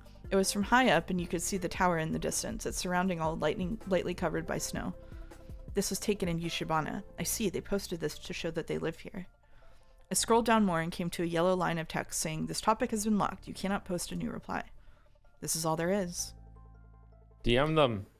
This person definitely traveled from the 15th. They even said their memories end there, so that's the day they went to the past. It doesn't make sense, though. How did that happen? Is it not just possible it's a character we haven't seen? Oh, it is possible, but I feel like they're giving so much information that it's more fun to theorize whether it's one of the ones we know about. And did this thread change the past, or did it always exist and the incident occurred anyway? It seems so strange. What if Zin gets in touch with this person after Ashia announces the Sekimeiya event, and that's how they'll learn about the alarm? That'd be a paradox, but maybe it's possible. I selected the username 7MDAG and pulled up the profile. The page loaded much more quickly. A history of the account activity appeared before me, but unfortunately they hadn't posted anything after their last reply. I felt a little dizzy after reading all of that, probably thanks to not having eaten much the previous day. Sapped of energy, I got out of bed and steadied myself. All right, interesting part's over. Time for a slice of life. Here we go. Yay! I picked out some fresh clothing and stepped to the bathroom. I still don't have anything to eat. I could feel the demands of my stomach, given the unpleasant meat I'd cooked. It wanted something actually edible. It's really early. I should just go to the grocery store. Better watch out for no low-quality cuts of meat before I buy them, though. Sidnock was a grocery close to my apartment that I visited often, and that was my target for the time being. I knew I wouldn't be able to think properly before eating something filling. Want me to take over? Yeah, sure. Sure. Okay. I drank some chili bottled water and approached the heater. I guess I can leave it on. I'll be really cold once I come back. I grabbed my purse in the living room. In the entrance, I made sure I wasn't forgetting anything and picked up my keys. I had my wallet too, so I put on the boots and coat I'd left next to the door. It wasn't snowing that day either, and my street seemed empty. I went down the stairs and walked ahead. The direction was the same I'd taken the previous day, but Sidnock was located before the center of Yushibana. Oh, she didn't see the drawing on her door when she left. I recognized the wide tire marks on the snow. Once a week, the garbage truck would pass through my street to collect the grouped up cans farther ahead. I guess the lady at the store also knows me. I didn't know her name or if she was the owner of the place or just a cashier, but she was usually there when I went. I wonder if she'd say anything, as I'd never really spoken to her. This is our punishment for complaining that we didn't get to hear Shiroya at all in chapter 1. It is our hubris. Yeah. Normally, after leaving my house with the heater on, the outside would feel very cold. It was a little bit warmer than I expected, so I kept a steady pace. I saw more clouds above me, as white as the ground. After walking for a bit, I still hadn't seen anyone on the street. After firmly pressing down on the snow with a step, I brought myself to a halt. Still looking upward, I was staring at the structure that reached higher than the others. I'd seen it throughout my entire life, but I'd only recently entered it for the first time. I remembered having been told before that it was visible from any place in Yushibana, and I'd just seen it was the truth. I guess when we were inside of it, all of Yushibana could see us. From where I was, I could only see a few of the higher windows, but it was enough to notice that there were no shutters covering them. I looked at it for a while, my mind blank. It seemed there was no light on the other side of the windows. As Kate said, nobody had been recently working on those floors. I shook it off and kept going. I was already pretty close.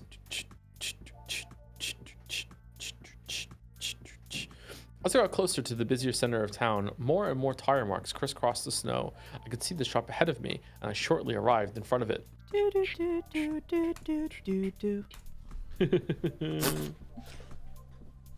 Hello. Good morning. I walked past her. The streets had been desolate, but I saw someone I didn't recognize picking up cereal in an aisle. She didn't say anything. Figured not everyone had seen the news, and even if she had, she didn't have to mention it. I knew where everything was, so I kept walking as I wondered what to get. I really wanted to use my time well, and I never felt like cooking. I stopped in front of the stand full of instant food. I get tired of these if it's the only thing I buy. They're all instant noodles. I frowned a little, but there was nothing to worry about. On the 8th, I'd gone home from the hospital, but it had been late, and I'd eaten a little before leaving. I didn't think I'd checked the kitchen where I could have seen my food supply. And even if I did, I could simply be changing the past now. It keeps occurring, though. I went to buy food without the intention to change the past, and it happened to match what I already lived through once. Maybe it really is correct that everything will happen as it did if I don't purposely think about changing anything. Girl, you saw the fucking forum post.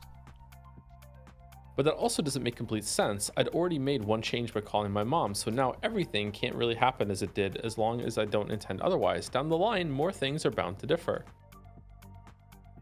I sighed, picked up a few packs of instant noodles without any special flavoring, and wandered around the shop. I hadn't grabbed a cart, so I soon found myself carrying noodles, cookies, milk, chips, almonds, and my favorite cereal bars. Amateur? What the fuck? Girl dinner for sure. I should get meat too. I felt a little reluctant to buy more after the 2 nasty pieces I'd eaten. I stared through the transparent door of the fridge. I didn't feel like looking at the eggs, so I scanned. So I scanned the scarce meat that was there. That took me a minute. Can't blame her. I guess I just have to heat these up. I lifted at the top and grabbed some prepared meat. I knew I'd seen the same brand as at Katsuki's house. Good line jump scare for sure. Careful not to let anything fall, I stepped up to the cashier and dropped everything on the conveyor belt. Shot football killers done again. It would all last me a few days, but not until the 15th.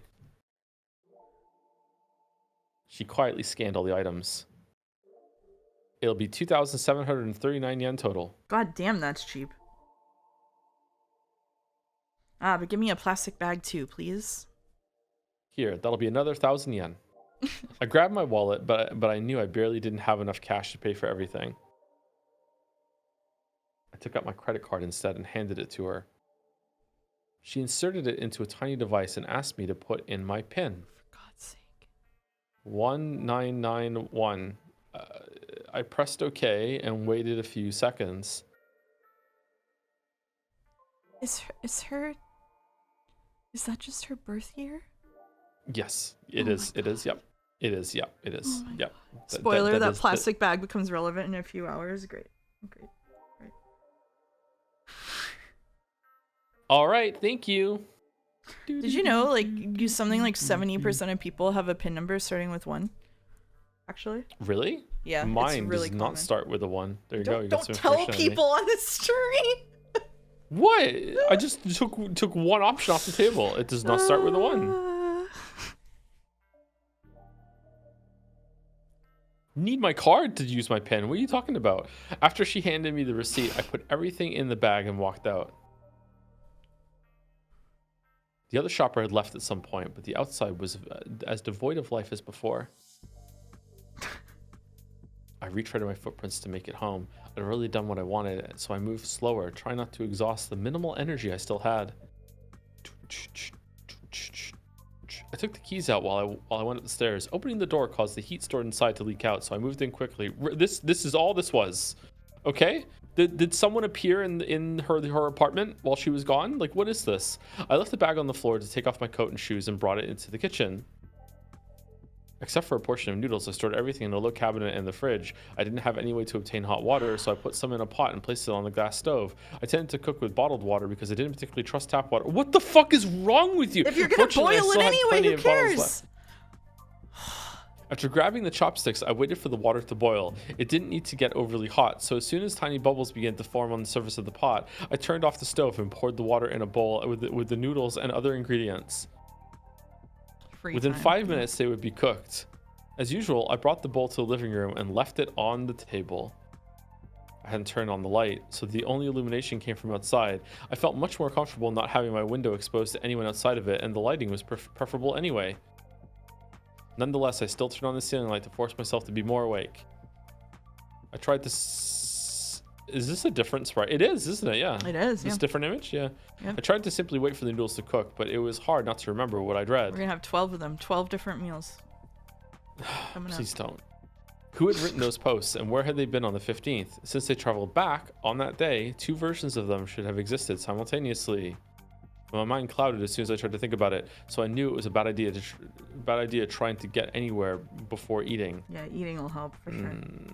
I poked the noodles with the chopsticks, but I had to wait a little more. I'm really hungry. Yeah, I have salmon downstairs I really want to eat. Enough time had probably passed, so I brought some to my mouth. Actually, I'm curious. It's not that much shorter than it's almost as long as chapter 2.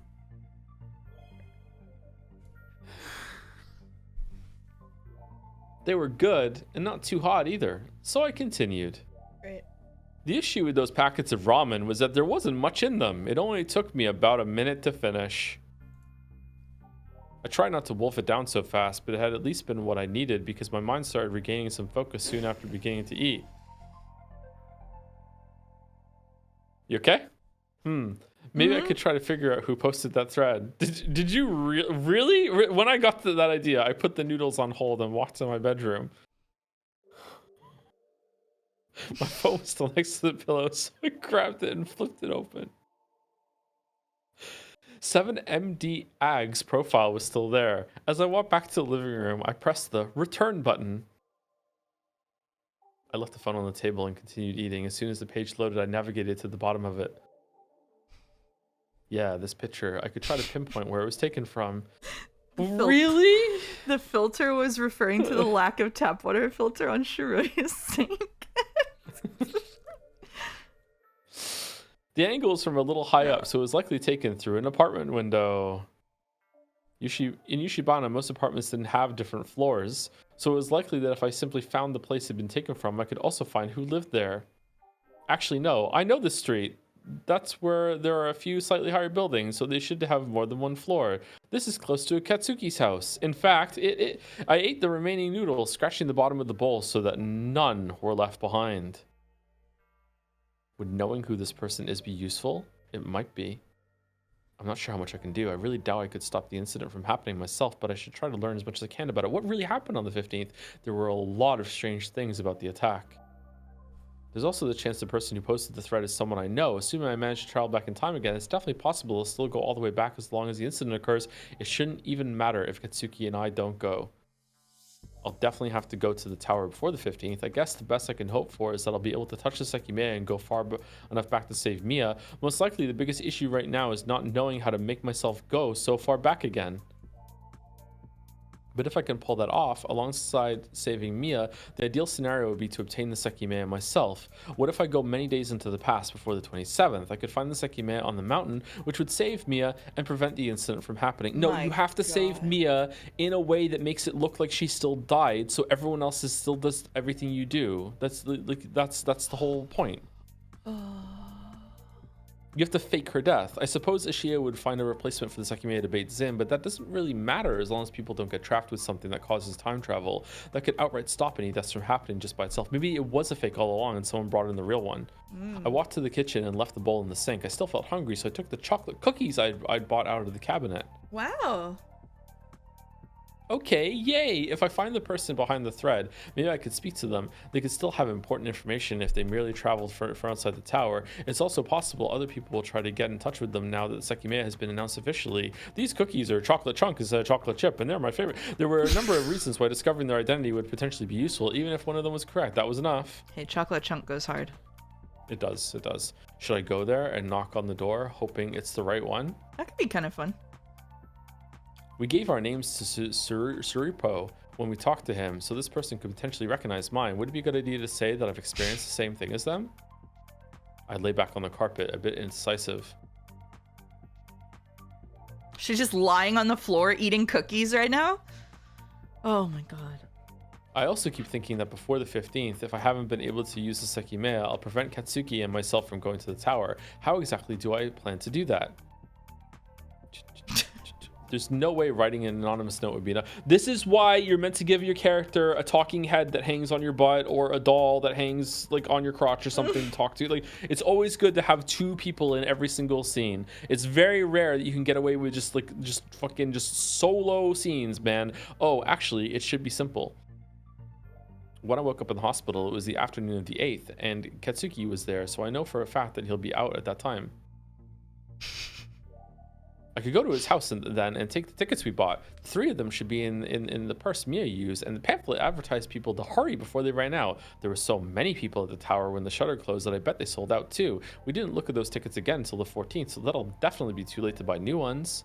Joe is complaining that Shiroya doesn't have a Morgana. Fuck. I should be able to enter his house when he's out. I know where he keeps a hidden key close to his door just in case he ever forgets his inside. If it's not there anymore, I might be able to open the window of his bedroom as long as the shutter isn't down. He doesn't usually lock it, and it's not made of the same material as the Sekimeiya shutter. I spent a while laying down, and I began to feel really curious about the mysterious forum poster, wondering if there'd been an ulterior reason behind their text. Put my phone in my purse and prepared to leave. My boots and coat were where I just left them, so I put them on and stepped out, then headed down the stairs. I knew approximately where to go. Once I was at the street where the picture had been taken, I expected to be able to look at it and determine the exact building I was searching for. I could take different paths to make it to the opposite side of town, but I simply walked as if I was going to Katsuki's house. If we get through this, hello chinchillas. If we get through this and it's just like the wrong building and it's a complete dead end and this entire day 3 was just wasted, I'm going to become the Joker. I'm going to lose my mind. His house and Ishida Tower are both in the distance, but they were also on opposite sides. The tower was right in front of the mountains, whereas Katsuki's house was near the road to leave Yushibana. As always, the center of town felt much more lively. As at a crosswalk hidden by the snow, a car waited for people to cross. That time, instead of going with them to Ramon Street, I went directly to Enric Avenue. I chose not to walk past Katsuki's house and kept moving ahead. If I wasn't mistaken, the street I was going to was called Ampla, and it was a parallel to Enric. Lamp. We just knows the street? Wait a second. Thinking about the movements I've made the previous day, an important connection arose in my mind. The forum thread had been posted on November 24th.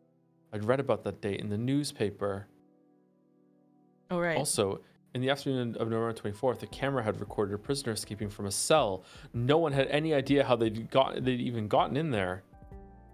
Was I actually right? Was it the Sekimeiya's teleportation? Did she also go back to the 24th and she blanked out 6 days? I have no idea. I don't think so. If the person who posted the forum thread was outside the tower on the 15th, like I thought, someone touched the Sekimeiya from inside, so both of them appeared at the very same time on November 24th. It fit perfectly. Someone else who'd been caught up in that travel had appeared inside a vacant prison cell. Was it the person who touched the Sekimeiya or someone else who was waiting outside? The article said they were dressed as a prisoner. This must mean that the position they appeared in was based on a time that they were jailed, right? Had one of us in the tower been in prison in the past? I attempted to visualize the picture next to the article. Sai would look good in prison clothes. Sai would look good in anything. It had been taken from the ceiling, so measuring the person's height with it was very hard. Since it had been in black and white, I couldn't discern the color of their hair either, so all I knew was that they were a man with short and dark hair. It's not possible it was a police officer waiting outside. If that was the case, they wouldn't have appeared dressed up as a prisoner. Just going off that fact, it's incredibly likely that it was one of us who were inside the building. So someone else who got trapped and knows about the Sekimeiya's powers is here in the past with me, and this is what I was afraid of. I mean, Occam's razor, it's just a Karo, but like that's not fun. It's a Karo. It's a Karo. Yeah, I know. Did you just Occam's razor Sekimeiya? Really? Yeah. Okay. All right. I bit my lip and tried to keep walking. I'd already thought of the negative implications of that, but I had to start seriously worrying about them. I prefer Hanlon's razor myself. If they'd been in prison before, the reason to be in the tower had to be stealing the Sekimeiya.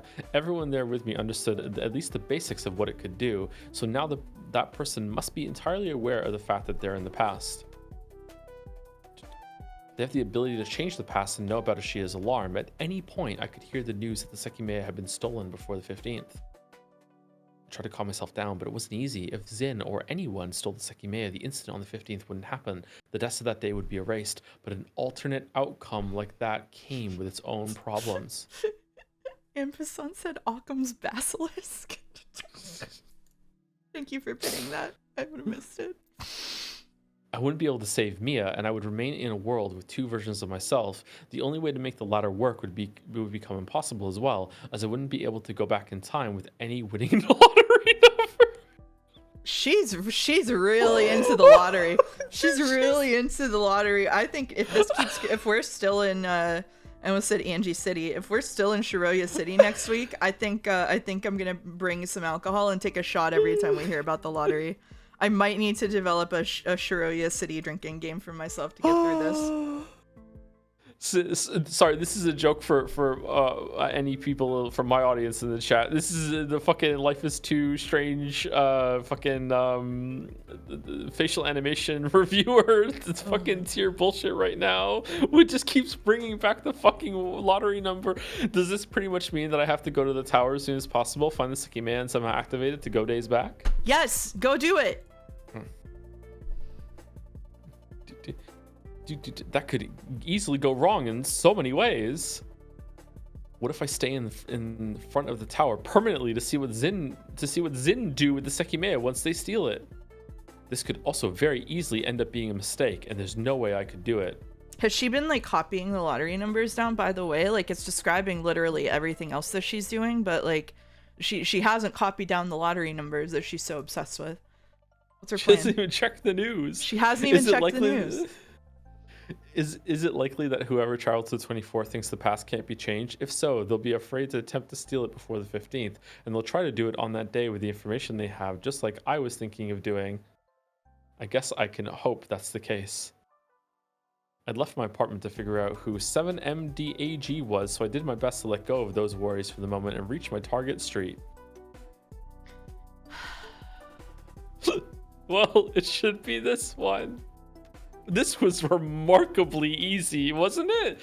Could you do that? Like, what? No. What? Although I did once triangulate someone because they called me and the power was out and there were sirens going off around businesses in the area, and because of how loud the siren was on the phone, I was able to discern that they were right underneath the siren, and I found them. Whoa! So I did do that, yeah. Inspector Mouse? Mm-hmm. I took my phone out and looked at its screen. Then I peered into the distance toward the tower. Yeah, it has to be this street. The structures around me were slightly taller than in most of Yushibana, and the number of windows showed that they had several floors. I kept walking to get closer to where I thought the picture had been taken from. Time to knock them. Around here? I looked at the building behind me. The picture could have been taken from any of those windows. Oh, is it actually this building? There was something that made it stand out. Next to the door, there was a sign with 3 words on it. I love men. Apartment for sale. I guess that doesn't have to mean anything. What? But I frowned a little. While I didn't know which apartment was the one for sale, light could be seen on the other side of the 4 windows above the door. The entrance was locked, and I couldn't see anyone nearby. Next to the door, below the sign, was a panel with 4 numbers and 4 buttons to press. Should I try to ring the bell? It could be any of the 4. Ring all of them and then go hide behind one of the cars and watch all the people who come out. You dump. If the person from the forum is someone I know, maybe I could recognize their voice. I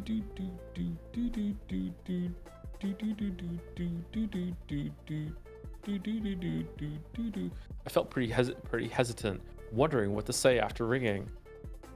Do I ask for a name and just say that I made a mistake if I don't recognize them? What if they live with someone else who answers instead? Say pizza delivery. Yes. I looked at the sign again. There's a phone number. Maybe I should call it instead. I'm a lot better at doing crimes than Shiroya is what I'm learning. Would I be told information about the previous resident? Could it be that the person I'm looking for decided to move out immediately, afraid of what they thought was a grave mental issue? Given the way their posts had been written, that wasn't unthinkable. Maybe they just decided to move somewhere else, and that was why someone still seemed to be living behind every window at that moment. Still holding the phone, I pressed the call button and dialed the numbers on the wall. 1989, 1815, 251. I started to hear the high-pitched beeps. Doo-doo-doo. A little half-hearted, I waited with the phone on my ear. Moshi moshi. Hello? Oh, hey. I'm calling for an apartment I see for sale at Ampla. Ah, great. You're the first person to be interested, but the interior there is well maintained and it's in a very good area. Are you from here? I am, yeah. That's great. Are you perhaps at the address right now? Yeah, I'm looking at it. I can see you from my window. Wait a second, I'll come out. Oh, all right. He hung up, so I stood still nervously, failing to see anyone behind a window. I didn't have to wait long for a door farther back to open. A middle-aged man came out and shuffled up to me. And it's Oishi. Hello, what's your name? Shiroya. Doesn't even make up a... I see. Glad to meet you. I'm Cecil Frey. What's with the names in the story? I don't know, but I just swapped the first letters and had a moment.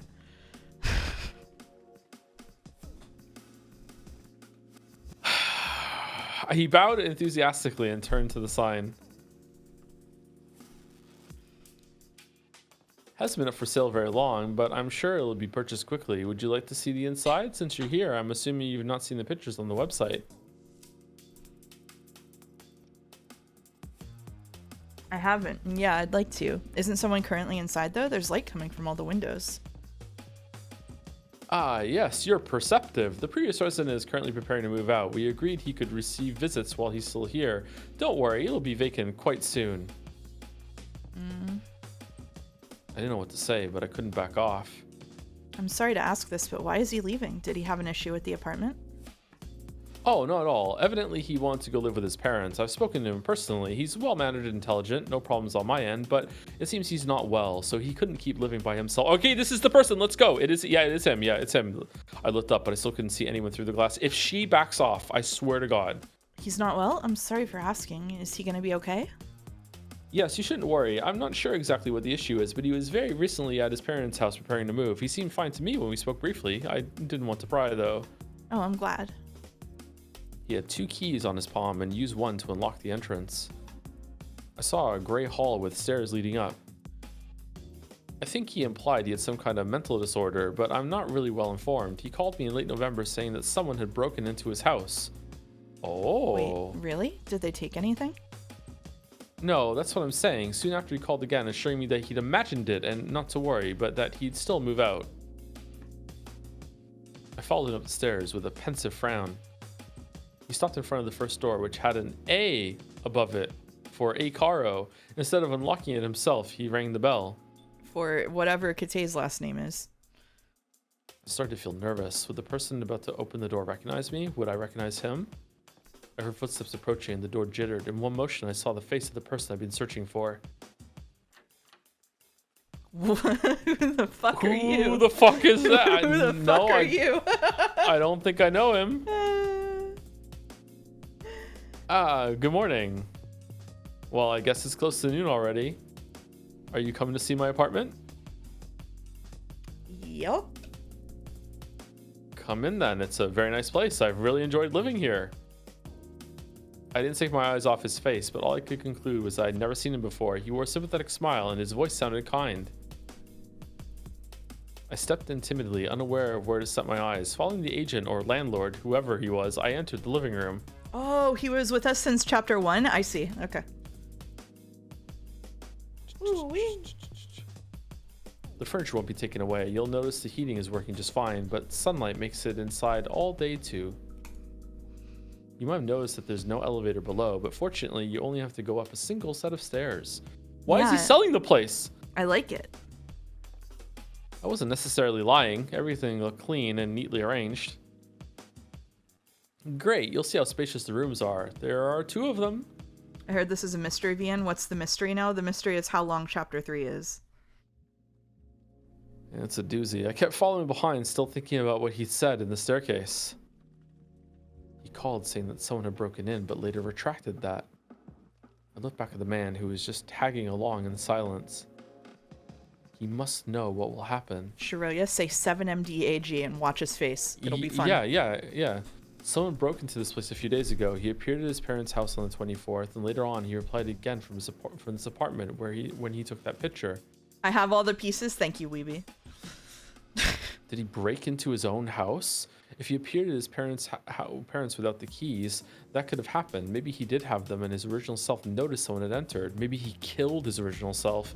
There are more possible explanations. What if it was the version from the future who noticed his original self when he made it back home and thought he was a thief? Then he figured out what had happened and called to say he just imagined it. Do you like it? He opened the door to a bedroom. Yeah, that's a big bed. As I said, everything you see is a fixture. It's a part of the package. That's good. So if I'm right at all, 2 versions of him must currently exist, and they're both sharing this big bed. Is the one right here the one who traveled from the future? Is it possible they've seen each other? Surely that would be changing the past. Here's the other room. It's a little smaller, but it can also work as a bedroom if anyone stays over. I see. The room is pretty messy, and it stored different kinds of objects and old devices. My attention was quickly... Streamer's so bored they can't say the word big is true. My attention was quickly directed to a framed picture. I leaned forward to take a better look at it. I could see the man who lived in the apartment in front of someone a little older than him. A police uniform. They were both dressed as police officers, and the background was a simple white wall. I see. You have the bathroom right here. Is this the cop that went missing? Vice-uday. The plot device. He's here. I looked through the door and saw a bathroom similar to mine. The structure of the apartment was similar to my own, and everything felt more taken care of, and the rooms were slightly larger. When we'd seen all of them, we ended up at the front door. Oh, I know we haven't spoken about price. I can be a bit flexible. Right now, the set price is $42,000 a month, but you'll need to make an initial deposit of $126,000. Now remember, that's like $500 a month. This is twice as much as she gets every month.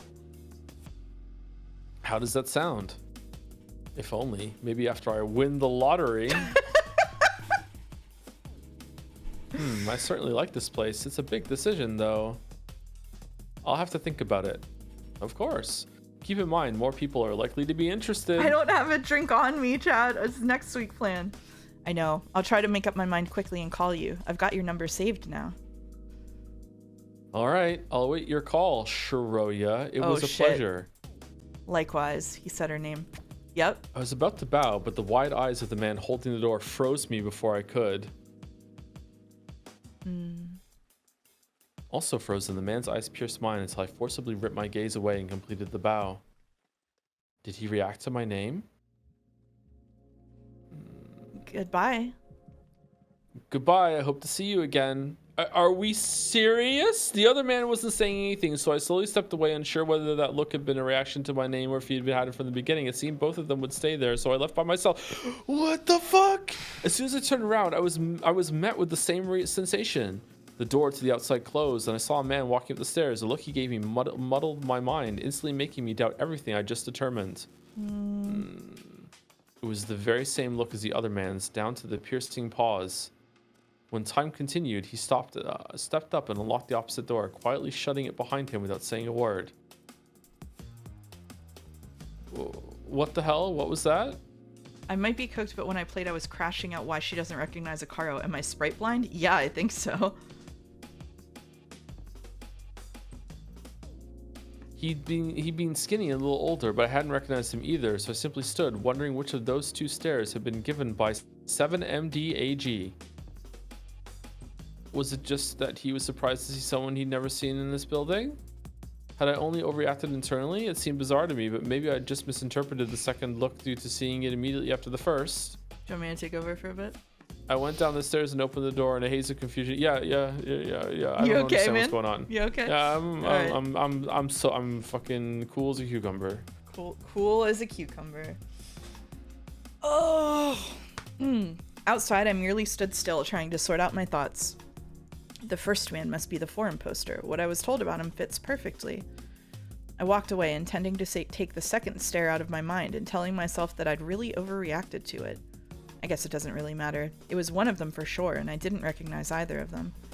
It's much more likely it was the first guy because of that framed picture. He was one of the police officers outside the tower, so I was right. He was suddenly picked up by a travel that was activated within the building. But he is a policeman. Is he not going to try to prevent the attack from happening somehow? If he made that call saying there was no actual burglar, he must understand enough of what happened to him. He has to know he's in the past. Lost in thought, I arrived at Ramon. In contrast to the early morning, the street was fairly busy, partially thanks to the good weather. I recognized a group of kids years younger than me, so I avoided even looking at them.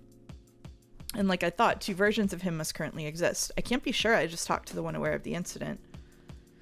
How quickly would Battler have figured out the Sekimeiya and resolved the entire story if he was in this scenario? Joe hasn't yet, so not yet. He wouldn't have yet. Exactly. But the stare stuck in my mind strongly implied he was. I wondered whether to go home. I'd accomplished my goal even though I couldn't draw much from it. I hadn't recognized the person known as 7MDAG, but I felt confident that the solution to the forum thread was a police officer who'd traveled through time. Maybe I should have tried to talk to him, but I doubt he would tell me anything new. And I'd very much rather not say what I'm doing here, because then he might try to win the lottery. With that out of the way, I was forced to go back to my previous thoughts. What could I do about the person who'd probably traveled with him to the prison cell? I wandered around slowly, hoping something would come to mind. Knowing that the future I was envisioning could have been destroyed at any moment caused a hollow anxiety to form in my chest. It was the same one I'd felt after Mia died. At least I was pretty sure that I was in the best place to sort it all out, not inside an oppressive enclosed building, but free in Yushibana.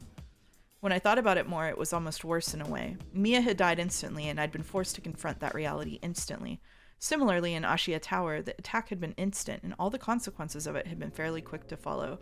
Do we think that this Shiroya is the one with the different outfit on?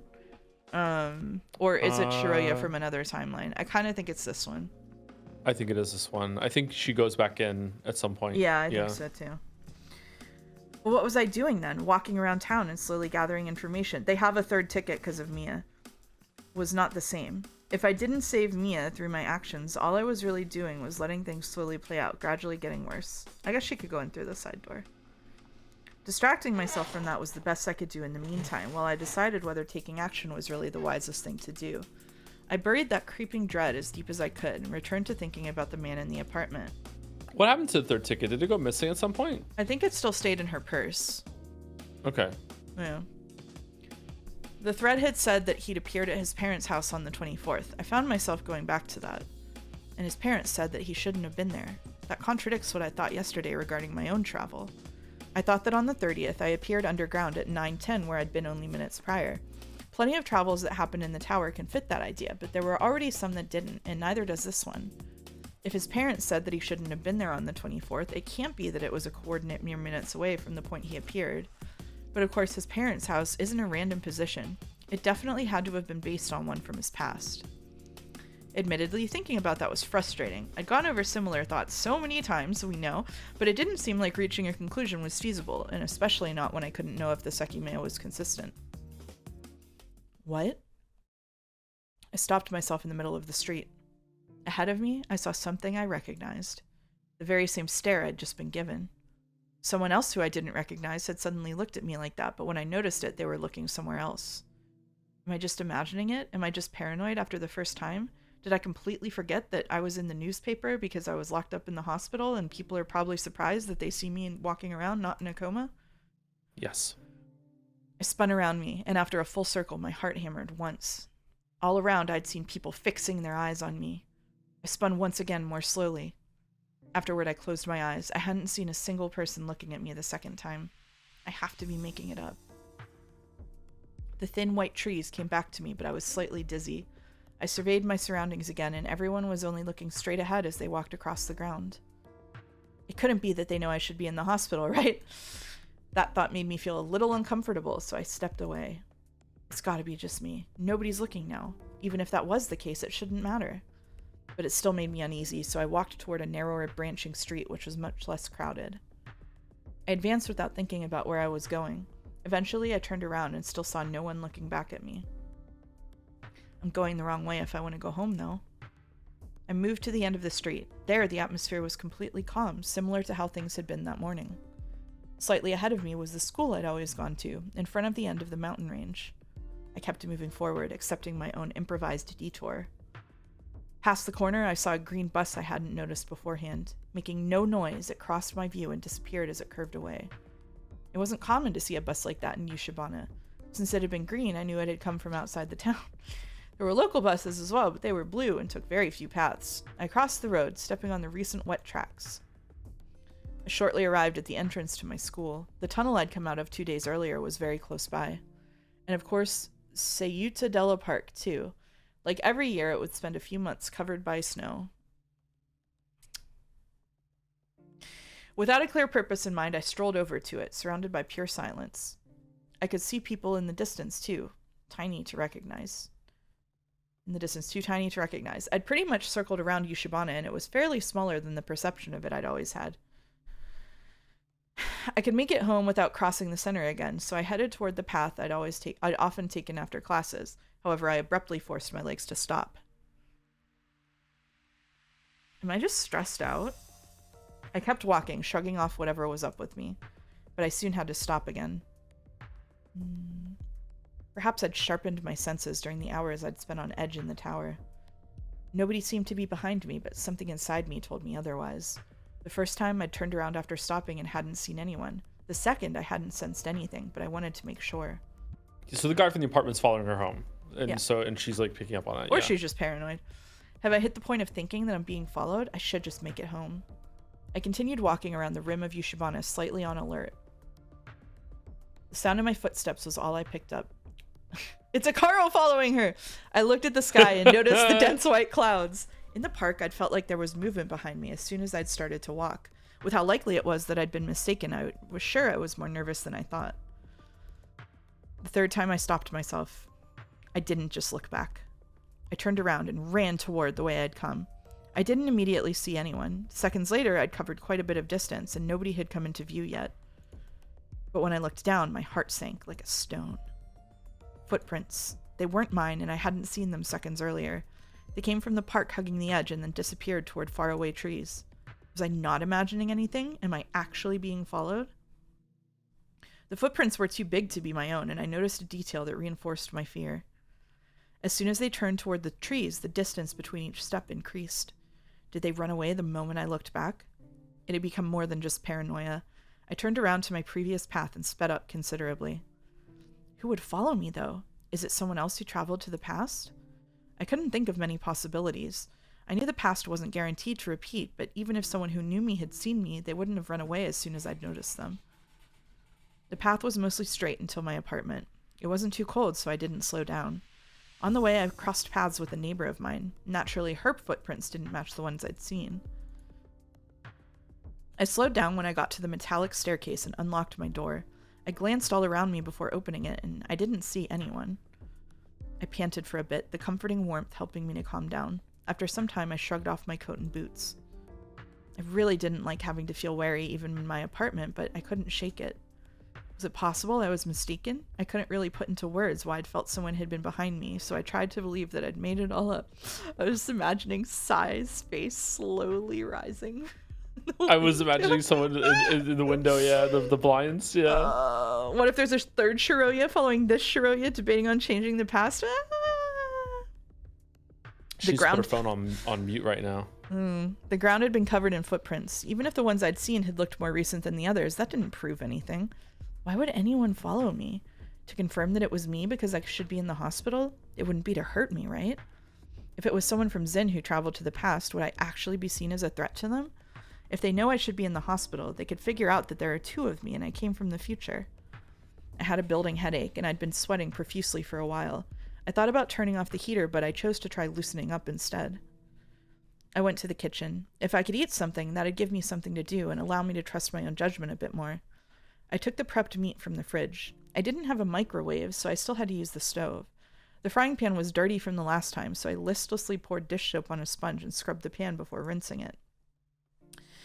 I dried it with a hanging towel and put it on the burner with the food. I knew not to turn the intensity all the way up or it would burn easily. I stood in front of the pan, focusing only on evenly heating the meat. Seconds later, I turned it around with a knife and waited a bit longer for it to be done. Only one bowl was still clean, so I used it to bring the food to the living room. Would it freak you out if they showed you a background several times and one time there's a face peeking around a corner or tree and the narration just didn't acknowledge it? Yes, it would. Yeah, it absolutely would freak me out, yeah. The pieces were small, so I didn't have to cut them. I quickly brought one into my mouth. The inside's still a little cold. Oh, Shiroya. But the taste isn't bad. There's a show that did that, actually, to great effect. It was a very popular show on Netflix. Yeah. Unfortunately, I probably have no future as a fry cook. Well, actually, maybe that's fortunate.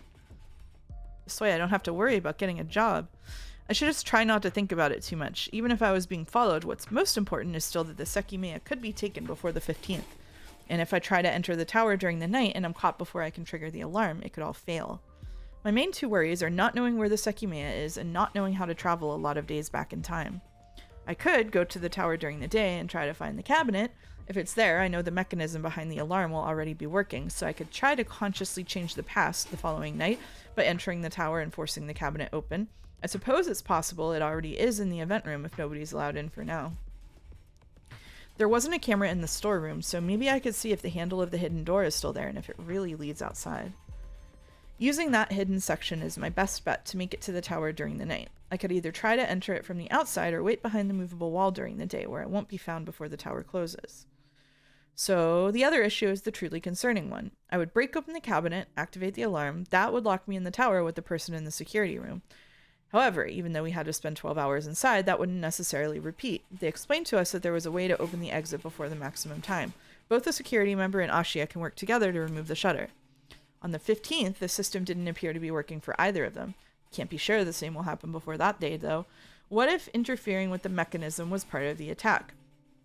If so, it's very possible it'll still work properly before the 15th. I can't assume I'll have half a day to experiment with the Sekimeiya. To avoid being seen through the cameras, I could go to a place without them. The attic would be locked, so there wouldn't be many options. There, assuming the person in the security room doesn't leave, I could try to mess with the Sekimeiya. Maybe I'll touch it and appear somewhere that's being recorded, though. If that's seen from the security room and I don't reply to whatever I'm told by the guard, it's incredibly likely they'll go ahead and unlock the exit. I kept eating the last slices. Even though the handle of the hidden door was removed, since the door had 2 holes, we were able to deduce that the handle used to have a keyhole, so even if the handle is still there, I'll probably need the key in order to open it. But if I see that I can open the door, it's possible I'll have a good way out. During the night, I could enter the tower through that door and quickly go to the Sekimeiya cabinet to trigger the alarm. Then, as soon as possible, I could leave with the Sekimeiya through the storeroom. If nobody's watching that side of the building and I hide my face from the cameras, I could bring it home and experiment with it here. This doesn't sound like it has drawbacks, and it only requires that the storeroom door actually leads outside and that I can open it. But did that bring serious risks? Even if I was later found outside, I could touch the Sekimeiya and go to the past before my identity was given away, although I would lose the Sekimeiya. Why does the hidden area in the storeroom even exist? It's possible Kate lied when he said he didn't know about it. If Ashio were completely aware of it, there's no way they'll allow it to be opened. Wait. There might be a way to solve the problem of not being able to figure out why I went so many days to the past. It makes sense that the time the Sekimeiya spent out of the cabinet was a factor to determine the time traveled, even if there's more to it. After all, the time I spent in the tower, what I can be almost certain of is that 1 minute stored comes out to more than 1 minute traveled. If I can't open the storeroom door, I could still make it inside the tower during the night if I wait in the section past the movable wall, assuming someone else who knows about it doesn't check it. After that, is anyone else hearing metal? Oh my god, it's the chinchilla. Yep. It's the chinchilla on the wheel. After that, I could activate the alarm and leave the Sekimeiya out of its cabinet for a really long time. How would I prevent the exit from opening early? I'd be talked to from the security room, but so maybe I could reply and act as if I'm really from Zen. Could I try to negotiate for hours or somehow convince them not to open the exit prematurely? If I could think of something to say so that they keep me there, I could be in hallway A all the time. Hi, I was distracted for 30 minutes. Did I miss anything? No. If I could think of something to say so that they keep me there, I could be in hallway A all the time. Assuming 12 hours pass, I could run to touch the Sekimeiya just before the deadline. And if at least 1 stored minute means 2 minutes traveled, I would go 24 hours into the past. As long as I can make it to the previous night, to a time before the tower is open to the public, I could change the past and repeat the process. I could progressively go days back without understanding how to travel such a long distance at once. While I considered my options further, I went to the kitchen and left the bowl in the sink. Sai has done this multiple times. Is this a good idea? I'm not sure I could pull it off. There are issues, too. The person in the security room could see that the Sekimeiya is outside the cabinet and demand that I put it back, knowing that the refrigeration is essential to keep it safe, and if 1 minute stored doesn't come out to 2 or more minutes traveled, I could appear during daytime, so I couldn't repeat the process until the same night I started from in the first place. What would even happen if I went back to the 30th and could save Mia? Where would I stay? Since the past would greatly change, the current version of me who traveled from the 15th would very likely be overwritten. Even if my original self still goes to the hospital on the 30th, that me wouldn't go to live with Katsuki, so I'd instantly have to figure out what to do in a world with two versions of myself. I'm going to ask you to take over in 3 minutes. Warning. Okay. That aspect of the loose plan I had still brought me nothing but regret. As much as it was undeniable that saving Mia would be the ideal outcome, it really wouldn't mean that much to me. I was the one whose entire existence would be like a foreign body. Oh, I don't actually think this can work. If the Sekimeiya really was in that shop on the 30th, as long as it wasn't immediately brought to the tower, there could be a point where I couldn't keep progressively going one day back at a time. There'd eventually be no Sekimeiya in the tower to travel with. And there's something else. I only thought of this idea assuming I can't open the storeroom door or that it doesn't lead outside. If I wanted to trap myself during the night, I would need to enter the tower before it closes and wait in the hidden segment of the storeroom. If I can only go one day back at a time, I'll eventually reach Sunday when the tower is closed and I can't get in. The last possible night where I could do this would be Monday. Tonight.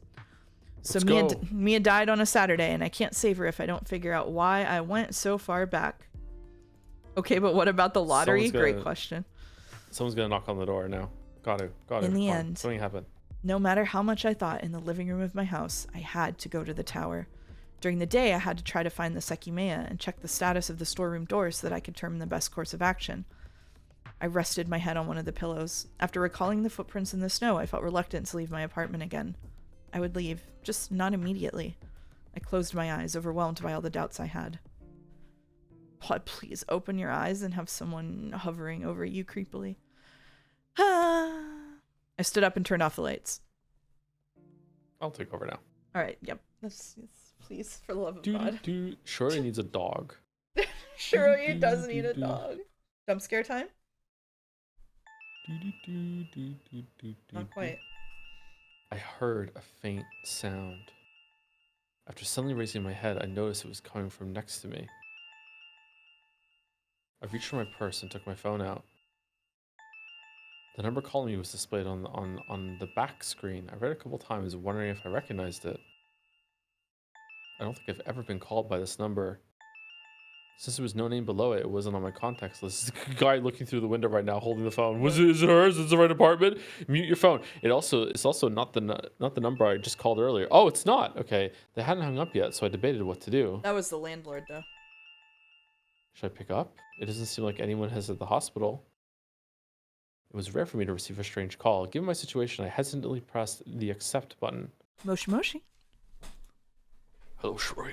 I want to play a game. Hello? Oh, you picked up. Good. Hey there. I frowned, unable to recognize the relieved-sounding voice. Are you Shiroi? Huh? Yeah. Who are you? V. What was the guy's name again? It's Vaisude. Vaisude. He's there. Yeah. It is him. You were at my place earlier, remember? My name is Vaisude. Yep. Oh, from the apartment? Are you the one who's currently living there?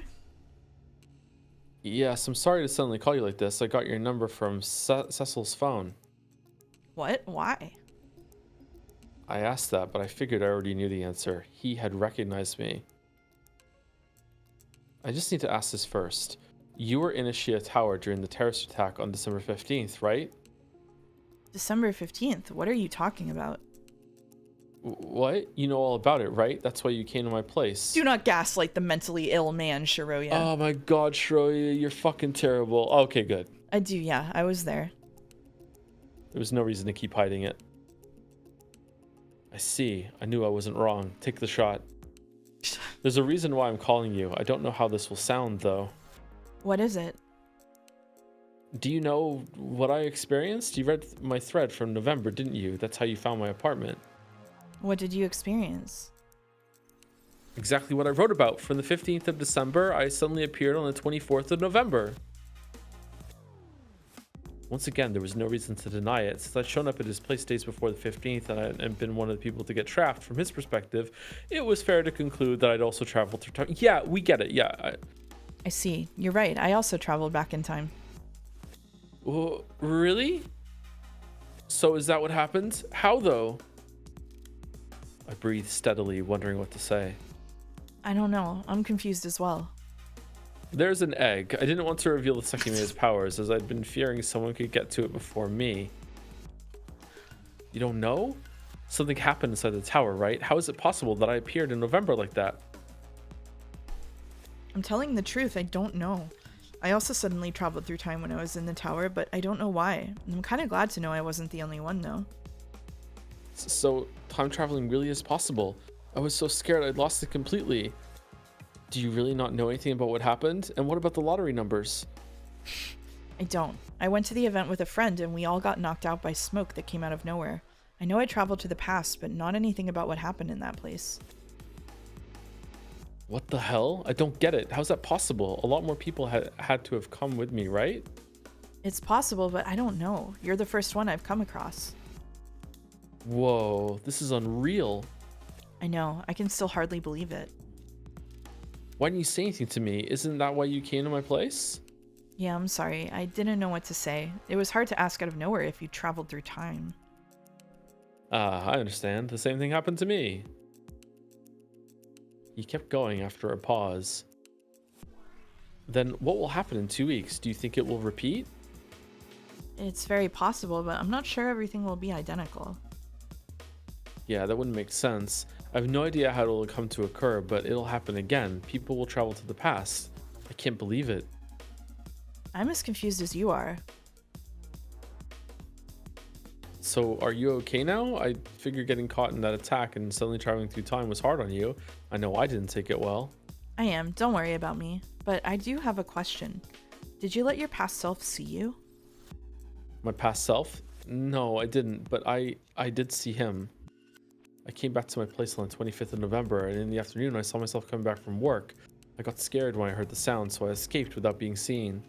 When I started to understand what had happened to me, I managed to avoid problems pretty easily by staying at home before the evening or at my parents'. So, since it wasn't his intention to change the past, he didn't. Oh my god. Sekimeiya. I'm incredibly relieved I was right. You really can't imagine it. I'm still going to move, but I'm so glad I can stop doubting what I felt sure of. That's good to hear. I'm sure everything will be alright. Shiroya, we can destroy a man right now. Yeah, I think so too. Oh. You're with the police, right? I saw a picture in your apartment. Yes, but I'm afraid I won't work there much longer. Honestly, I've been told in the past I'm not always mentally stable. I'm relieved that it's not at the point I'd feared, but staying at my job would be very irresponsible and dangerous. I didn't share it at first, but I think that just made it worse. So I've already accepted my condition. I winced sympathetically at what he was saying. His voice still sounded very calm, but there was a definite trace of sadness in it. It didn't seem like he wanted to specify any details, so I didn't ask for them. I'm sorry. I hope it gets better once you move out. Thank you. I do as well. You were still working with the police up until the 15th, right? I was, yes. In that case, is there something you know about the attack? Do you know what could have happened? Oh, I'm sorry. I don't know anything. It was a highly entertained possibility that Zin could have been planning something, but I don't know anything beyond that. I see. That's fine. Sorry, I'd love to give you more information. Ashia quickly put out a statement about their version of what had happened, but nobody really believed it. We thought that something in the security system went wrong because Ashia were having problems unlocking the way in, and the communication with the interior suddenly cut, like parts of the building kept shifting around or rearranging themselves. Yeah, that's what happened inside as well, but we couldn't figure out what caused it. She should ask him where he was standing when he blipped out, right? Yep. I see. I apologize for not being more helpful. Don't worry, I wanted to ask just in case. I wasn't sure whether asking my next question was the right call, but I had to know. Oh, something else. I don't mean to be rude or anything, but were you in Ciudadela earlier? The park? No. Why? I thought I might have seen you there. Was I wrong? Yes, I'm still at my apartment. I was mistaken then. Yeah, it wasn't me. I see. Sorry. I didn't want to push it, but I still halfway doubted him. It's fine. I guess this was all I called you for, but thank you for telling me the truth. Hearing that really was a relief. I'm glad. Do you think you'll be okay? I will. I'm not sure what I'll do now, knowing what happened, but I'll manage. I hope you will too. Is there anything else you want to know? Yeah. Do you know exactly when you traveled through time on the 15th? The time? It might have been close to 4, I think. I don't know then. I traveled hours later, so I don't know what to think. That's unbelievable. I just can't wrap my head around it. I know. Who used the Sekimeiya at 4 o'clock on that day? Yeah, and it means that they probably also went back this far in time, so who else is fucking around here?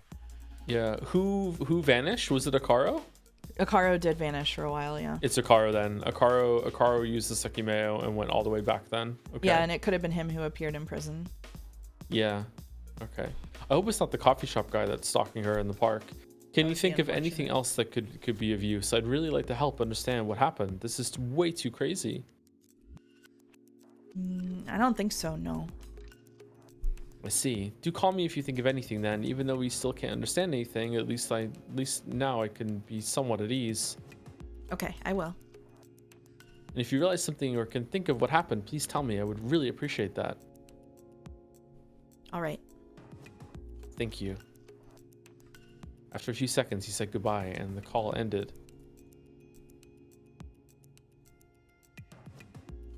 So that's that. I left my phone on the floor and rested my head back on the pillow. I briefly looked at the time, which had shown 4:58. Maybe coffee shop guy found out she's still in the hospital and is like, imposter Shiroya is living in the apartment. Yeah, I'm glad all that makes more sense now.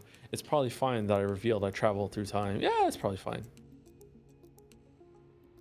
At 4, we were in the attic, and I think Sai and Akaro had already escaped from the bedroom. I might have been right with what I thought before. Oh, I forgot to ask, but Zin definitely didn't approach him. It seems that all the information he could give them would be the very basic details behind the alarm, although I really doubt he would. He knows he's in the past, so if someone approaches him asking questions without knowledge of what happened on the 15th, it'll be easy to conclude they're not good people. It didn't sound like he was taking it that badly, though. I guess he'll be at his parents' house from now on. If everything were to repeat, his original self would still live in his apartment until the 15th, when he traveled to the past.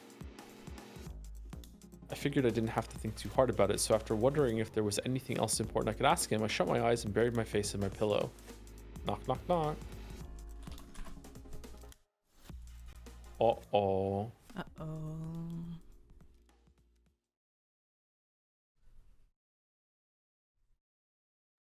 Maybe I missed it. Do we know why anyone would have traveled back to the jail? Were they with the cop and I just missed that? Someone inside the tower probably used the Sekimeiya and went back in time. And it seems like your coordinates are registered somehow, so presumably it's someone who was previously in jail and they went back into the jail cell and just kind of left afterward with their silent maybe it puts you in the position that is the closest you were to the Sekimeiya, wherever the Sekimeiya was at that time. Yeah, I don't know. I don't know either. A while later, I went to the hallway. I tended not to enjoy taking showers during the winter, but as the heater had been working all day, it felt like a good idea, and I just wanted to do something. Why couldn't the cops identify him? I don't know. Technically, I'd showered 2 days earlier on the 30th. I went to my bedroom and selected the clothes I usually slept in.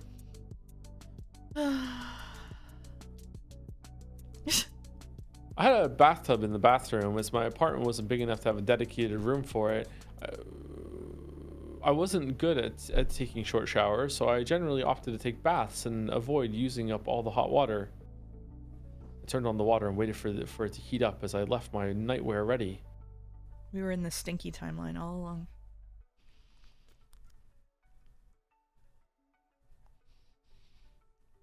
I opened the door and stepped out. Thanks to the heater, the hallway felt cold in a pleasant way. How much time had I spent there? I tried to keep my mind empty, but it wasn't easy, especially after Vaisude's call. As usual, the bath had been relaxing, but it also made me more tired. I didn't like how my hair looked after using the hairdryer, so I only used a towel, leaving it slightly wet. I tried not to soak it too much since I had to sleep soon, but that hadn't worked out, and I wasn't sure where the dryer even was. I bet her hair technique is terrible. Oh my god, I bet her hair technique is terrible. It's terrible. She is scrubbing at her hair with that towel. She's using the hairdryer with no heat protectant. No sunlight was left. I approached my phone and glanced at the time. 7:19. The previous day, I'd gone to sleep very early, so my body was demanding that I repeat the schedule. I'm not sure this is going to go well if I'm going to spend the entire night in the tower soon. I had a pretty sad thought in the bathtub. My birthday was on the 19th of December and Katsuki's was on the 21st. What?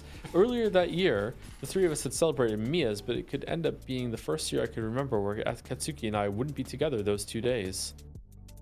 If we continued in the tower and the exit hadn't opened, we would have spent them locked inside. I was already moving the world away from that reality. The thought of having to miss those days was pretty disheartening, even if they would technically happen with another version of me present. But I knew I wouldn't let myself be tricked. I wouldn't abandon the wish to save Mia because of that. If I did, spending our birthdays together wouldn't mean anything anymore. Yawning, I brought my phone to my bedroom. Sometimes I got pretty hungry after bathing, but I really just wanted to lie down. The time had been passing so fast since I made it home. Turned off the hallway light and walked to my bed. The blinds were still down, so I turned off the light there too and covered myself with the blankets, their soft touch highlighted after the bath. I'm gonna wake up on December 3rd.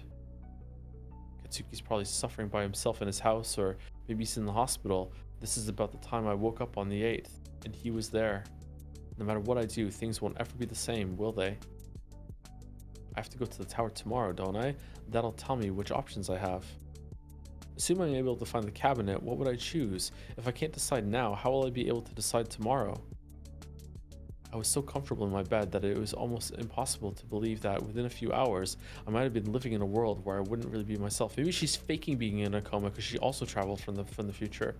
Instead, I could end up in a prison cell. The choices I had weren't just freeing, they were daunting.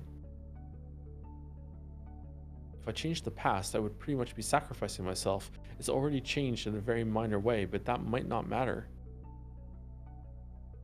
Even if I can't ever use the Sekimeiya again, if I simply prevent Katsuki and myself from going into the tower on the 15th, the other version of me will never travel through time, so both of us will persist. That is assuming I don't get dematerialized by a paradox. Since the past can be changed, I should probably not be worried about that. Hopefully. I am dematerializing her with my fucking mind. We prefer the sociopaths. Bring Mia back. Bring Mia back. It was just so frustrating to think about. Like in the bathroom, I forced the thoughts away and tried to breathe calmly.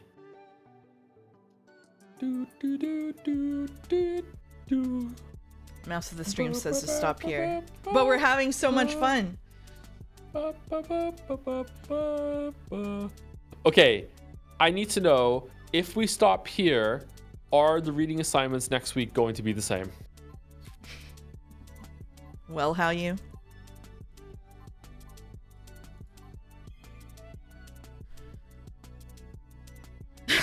I'm not promising. Not promising. Yeah. Oh, No. God. No. No. Why? Mia would hesitate for 0 seconds and laughs as she sees Katsuki evaporate into gas in front of her eyes. I know. This was strategically timed so as you start enjoying Umineko more again, so you'll no longer say that you like Sekimeiya more. Do you think it's still fine? Yeah, I'm still enjoying it. This is bullshit though. This is terrible. This is terrible. I'm sorry. This is not for me. It's terrible because there is some interesting things happening, but there's too much bullshit between it. There is too much bullshit between it. I would not survive 100-liner if Fate Stay Night is what I've learned today in the chat. Oh. What about Mihoyo? Is Mihoyo like this? Someone in chat tell me if Mihoyo is like this right now.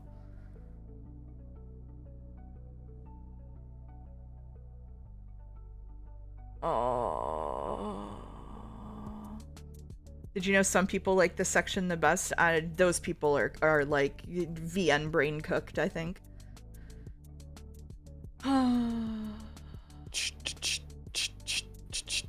It's hard to compare because they're written to make the slice of life as entertaining as it can be. That makes sense. That makes sense. Yeah, that makes sense. Does it? Yeah, a little. Like there was a piece of the slice of life part in Higurashi 3 that was really interesting before they dropped a nuclear bomb into it that made me hate Ryukishi. For the time being. No, Simple, not Mihoyo, Mahoyo, the something different. The Witch on the Holy Night. Chat. Oh, Higurashi has an explosion come out of nowhere too? I didn't know. You know, a different type of explosion. Oh, okay. Play Genshin? I don't fucking do that. No. All right. Okay. All right. Minor crash out. We'll have a bigger crash out after stream. Sorry. Okay. Thank you everyone for coming out. Joe, do you want to get together and work on the chart to feel better about Sekimeiya over the week? Nope. Okay. All right. Well, yeah. I'll do it myself. I'll do it myself. I'll do it my goddamn. At least we can look at Sai if we do that. At least we can look at Sai. It's true. We can't look at Sai and Sai. Thank you for the stream. Thank you for coming. Thanks everybody for hanging out. Thank you everybody. All right, we're gonna. What are we gonna do? Well, you sorry, you cut out there a little bit. What did you say? What? Oh, so what are you rating? I am gonna raid. Still live, yeah. Right? We are still live, right. yeah. What did you say? Okay. We're gonna raid Kraken. I just started talking and then I just stopped. That's okay. You would never believe me, but I think you'll enjoy looking back on this chapter in the distant future. I don't think so. We might enjoy the information that was given here, but not the experience of reading it. All right. Oh, now you're the one saying shit like this. Yep. Yes. Yep. Yes. All right. Yes. Talk to you later, chat. Thanks for coming by.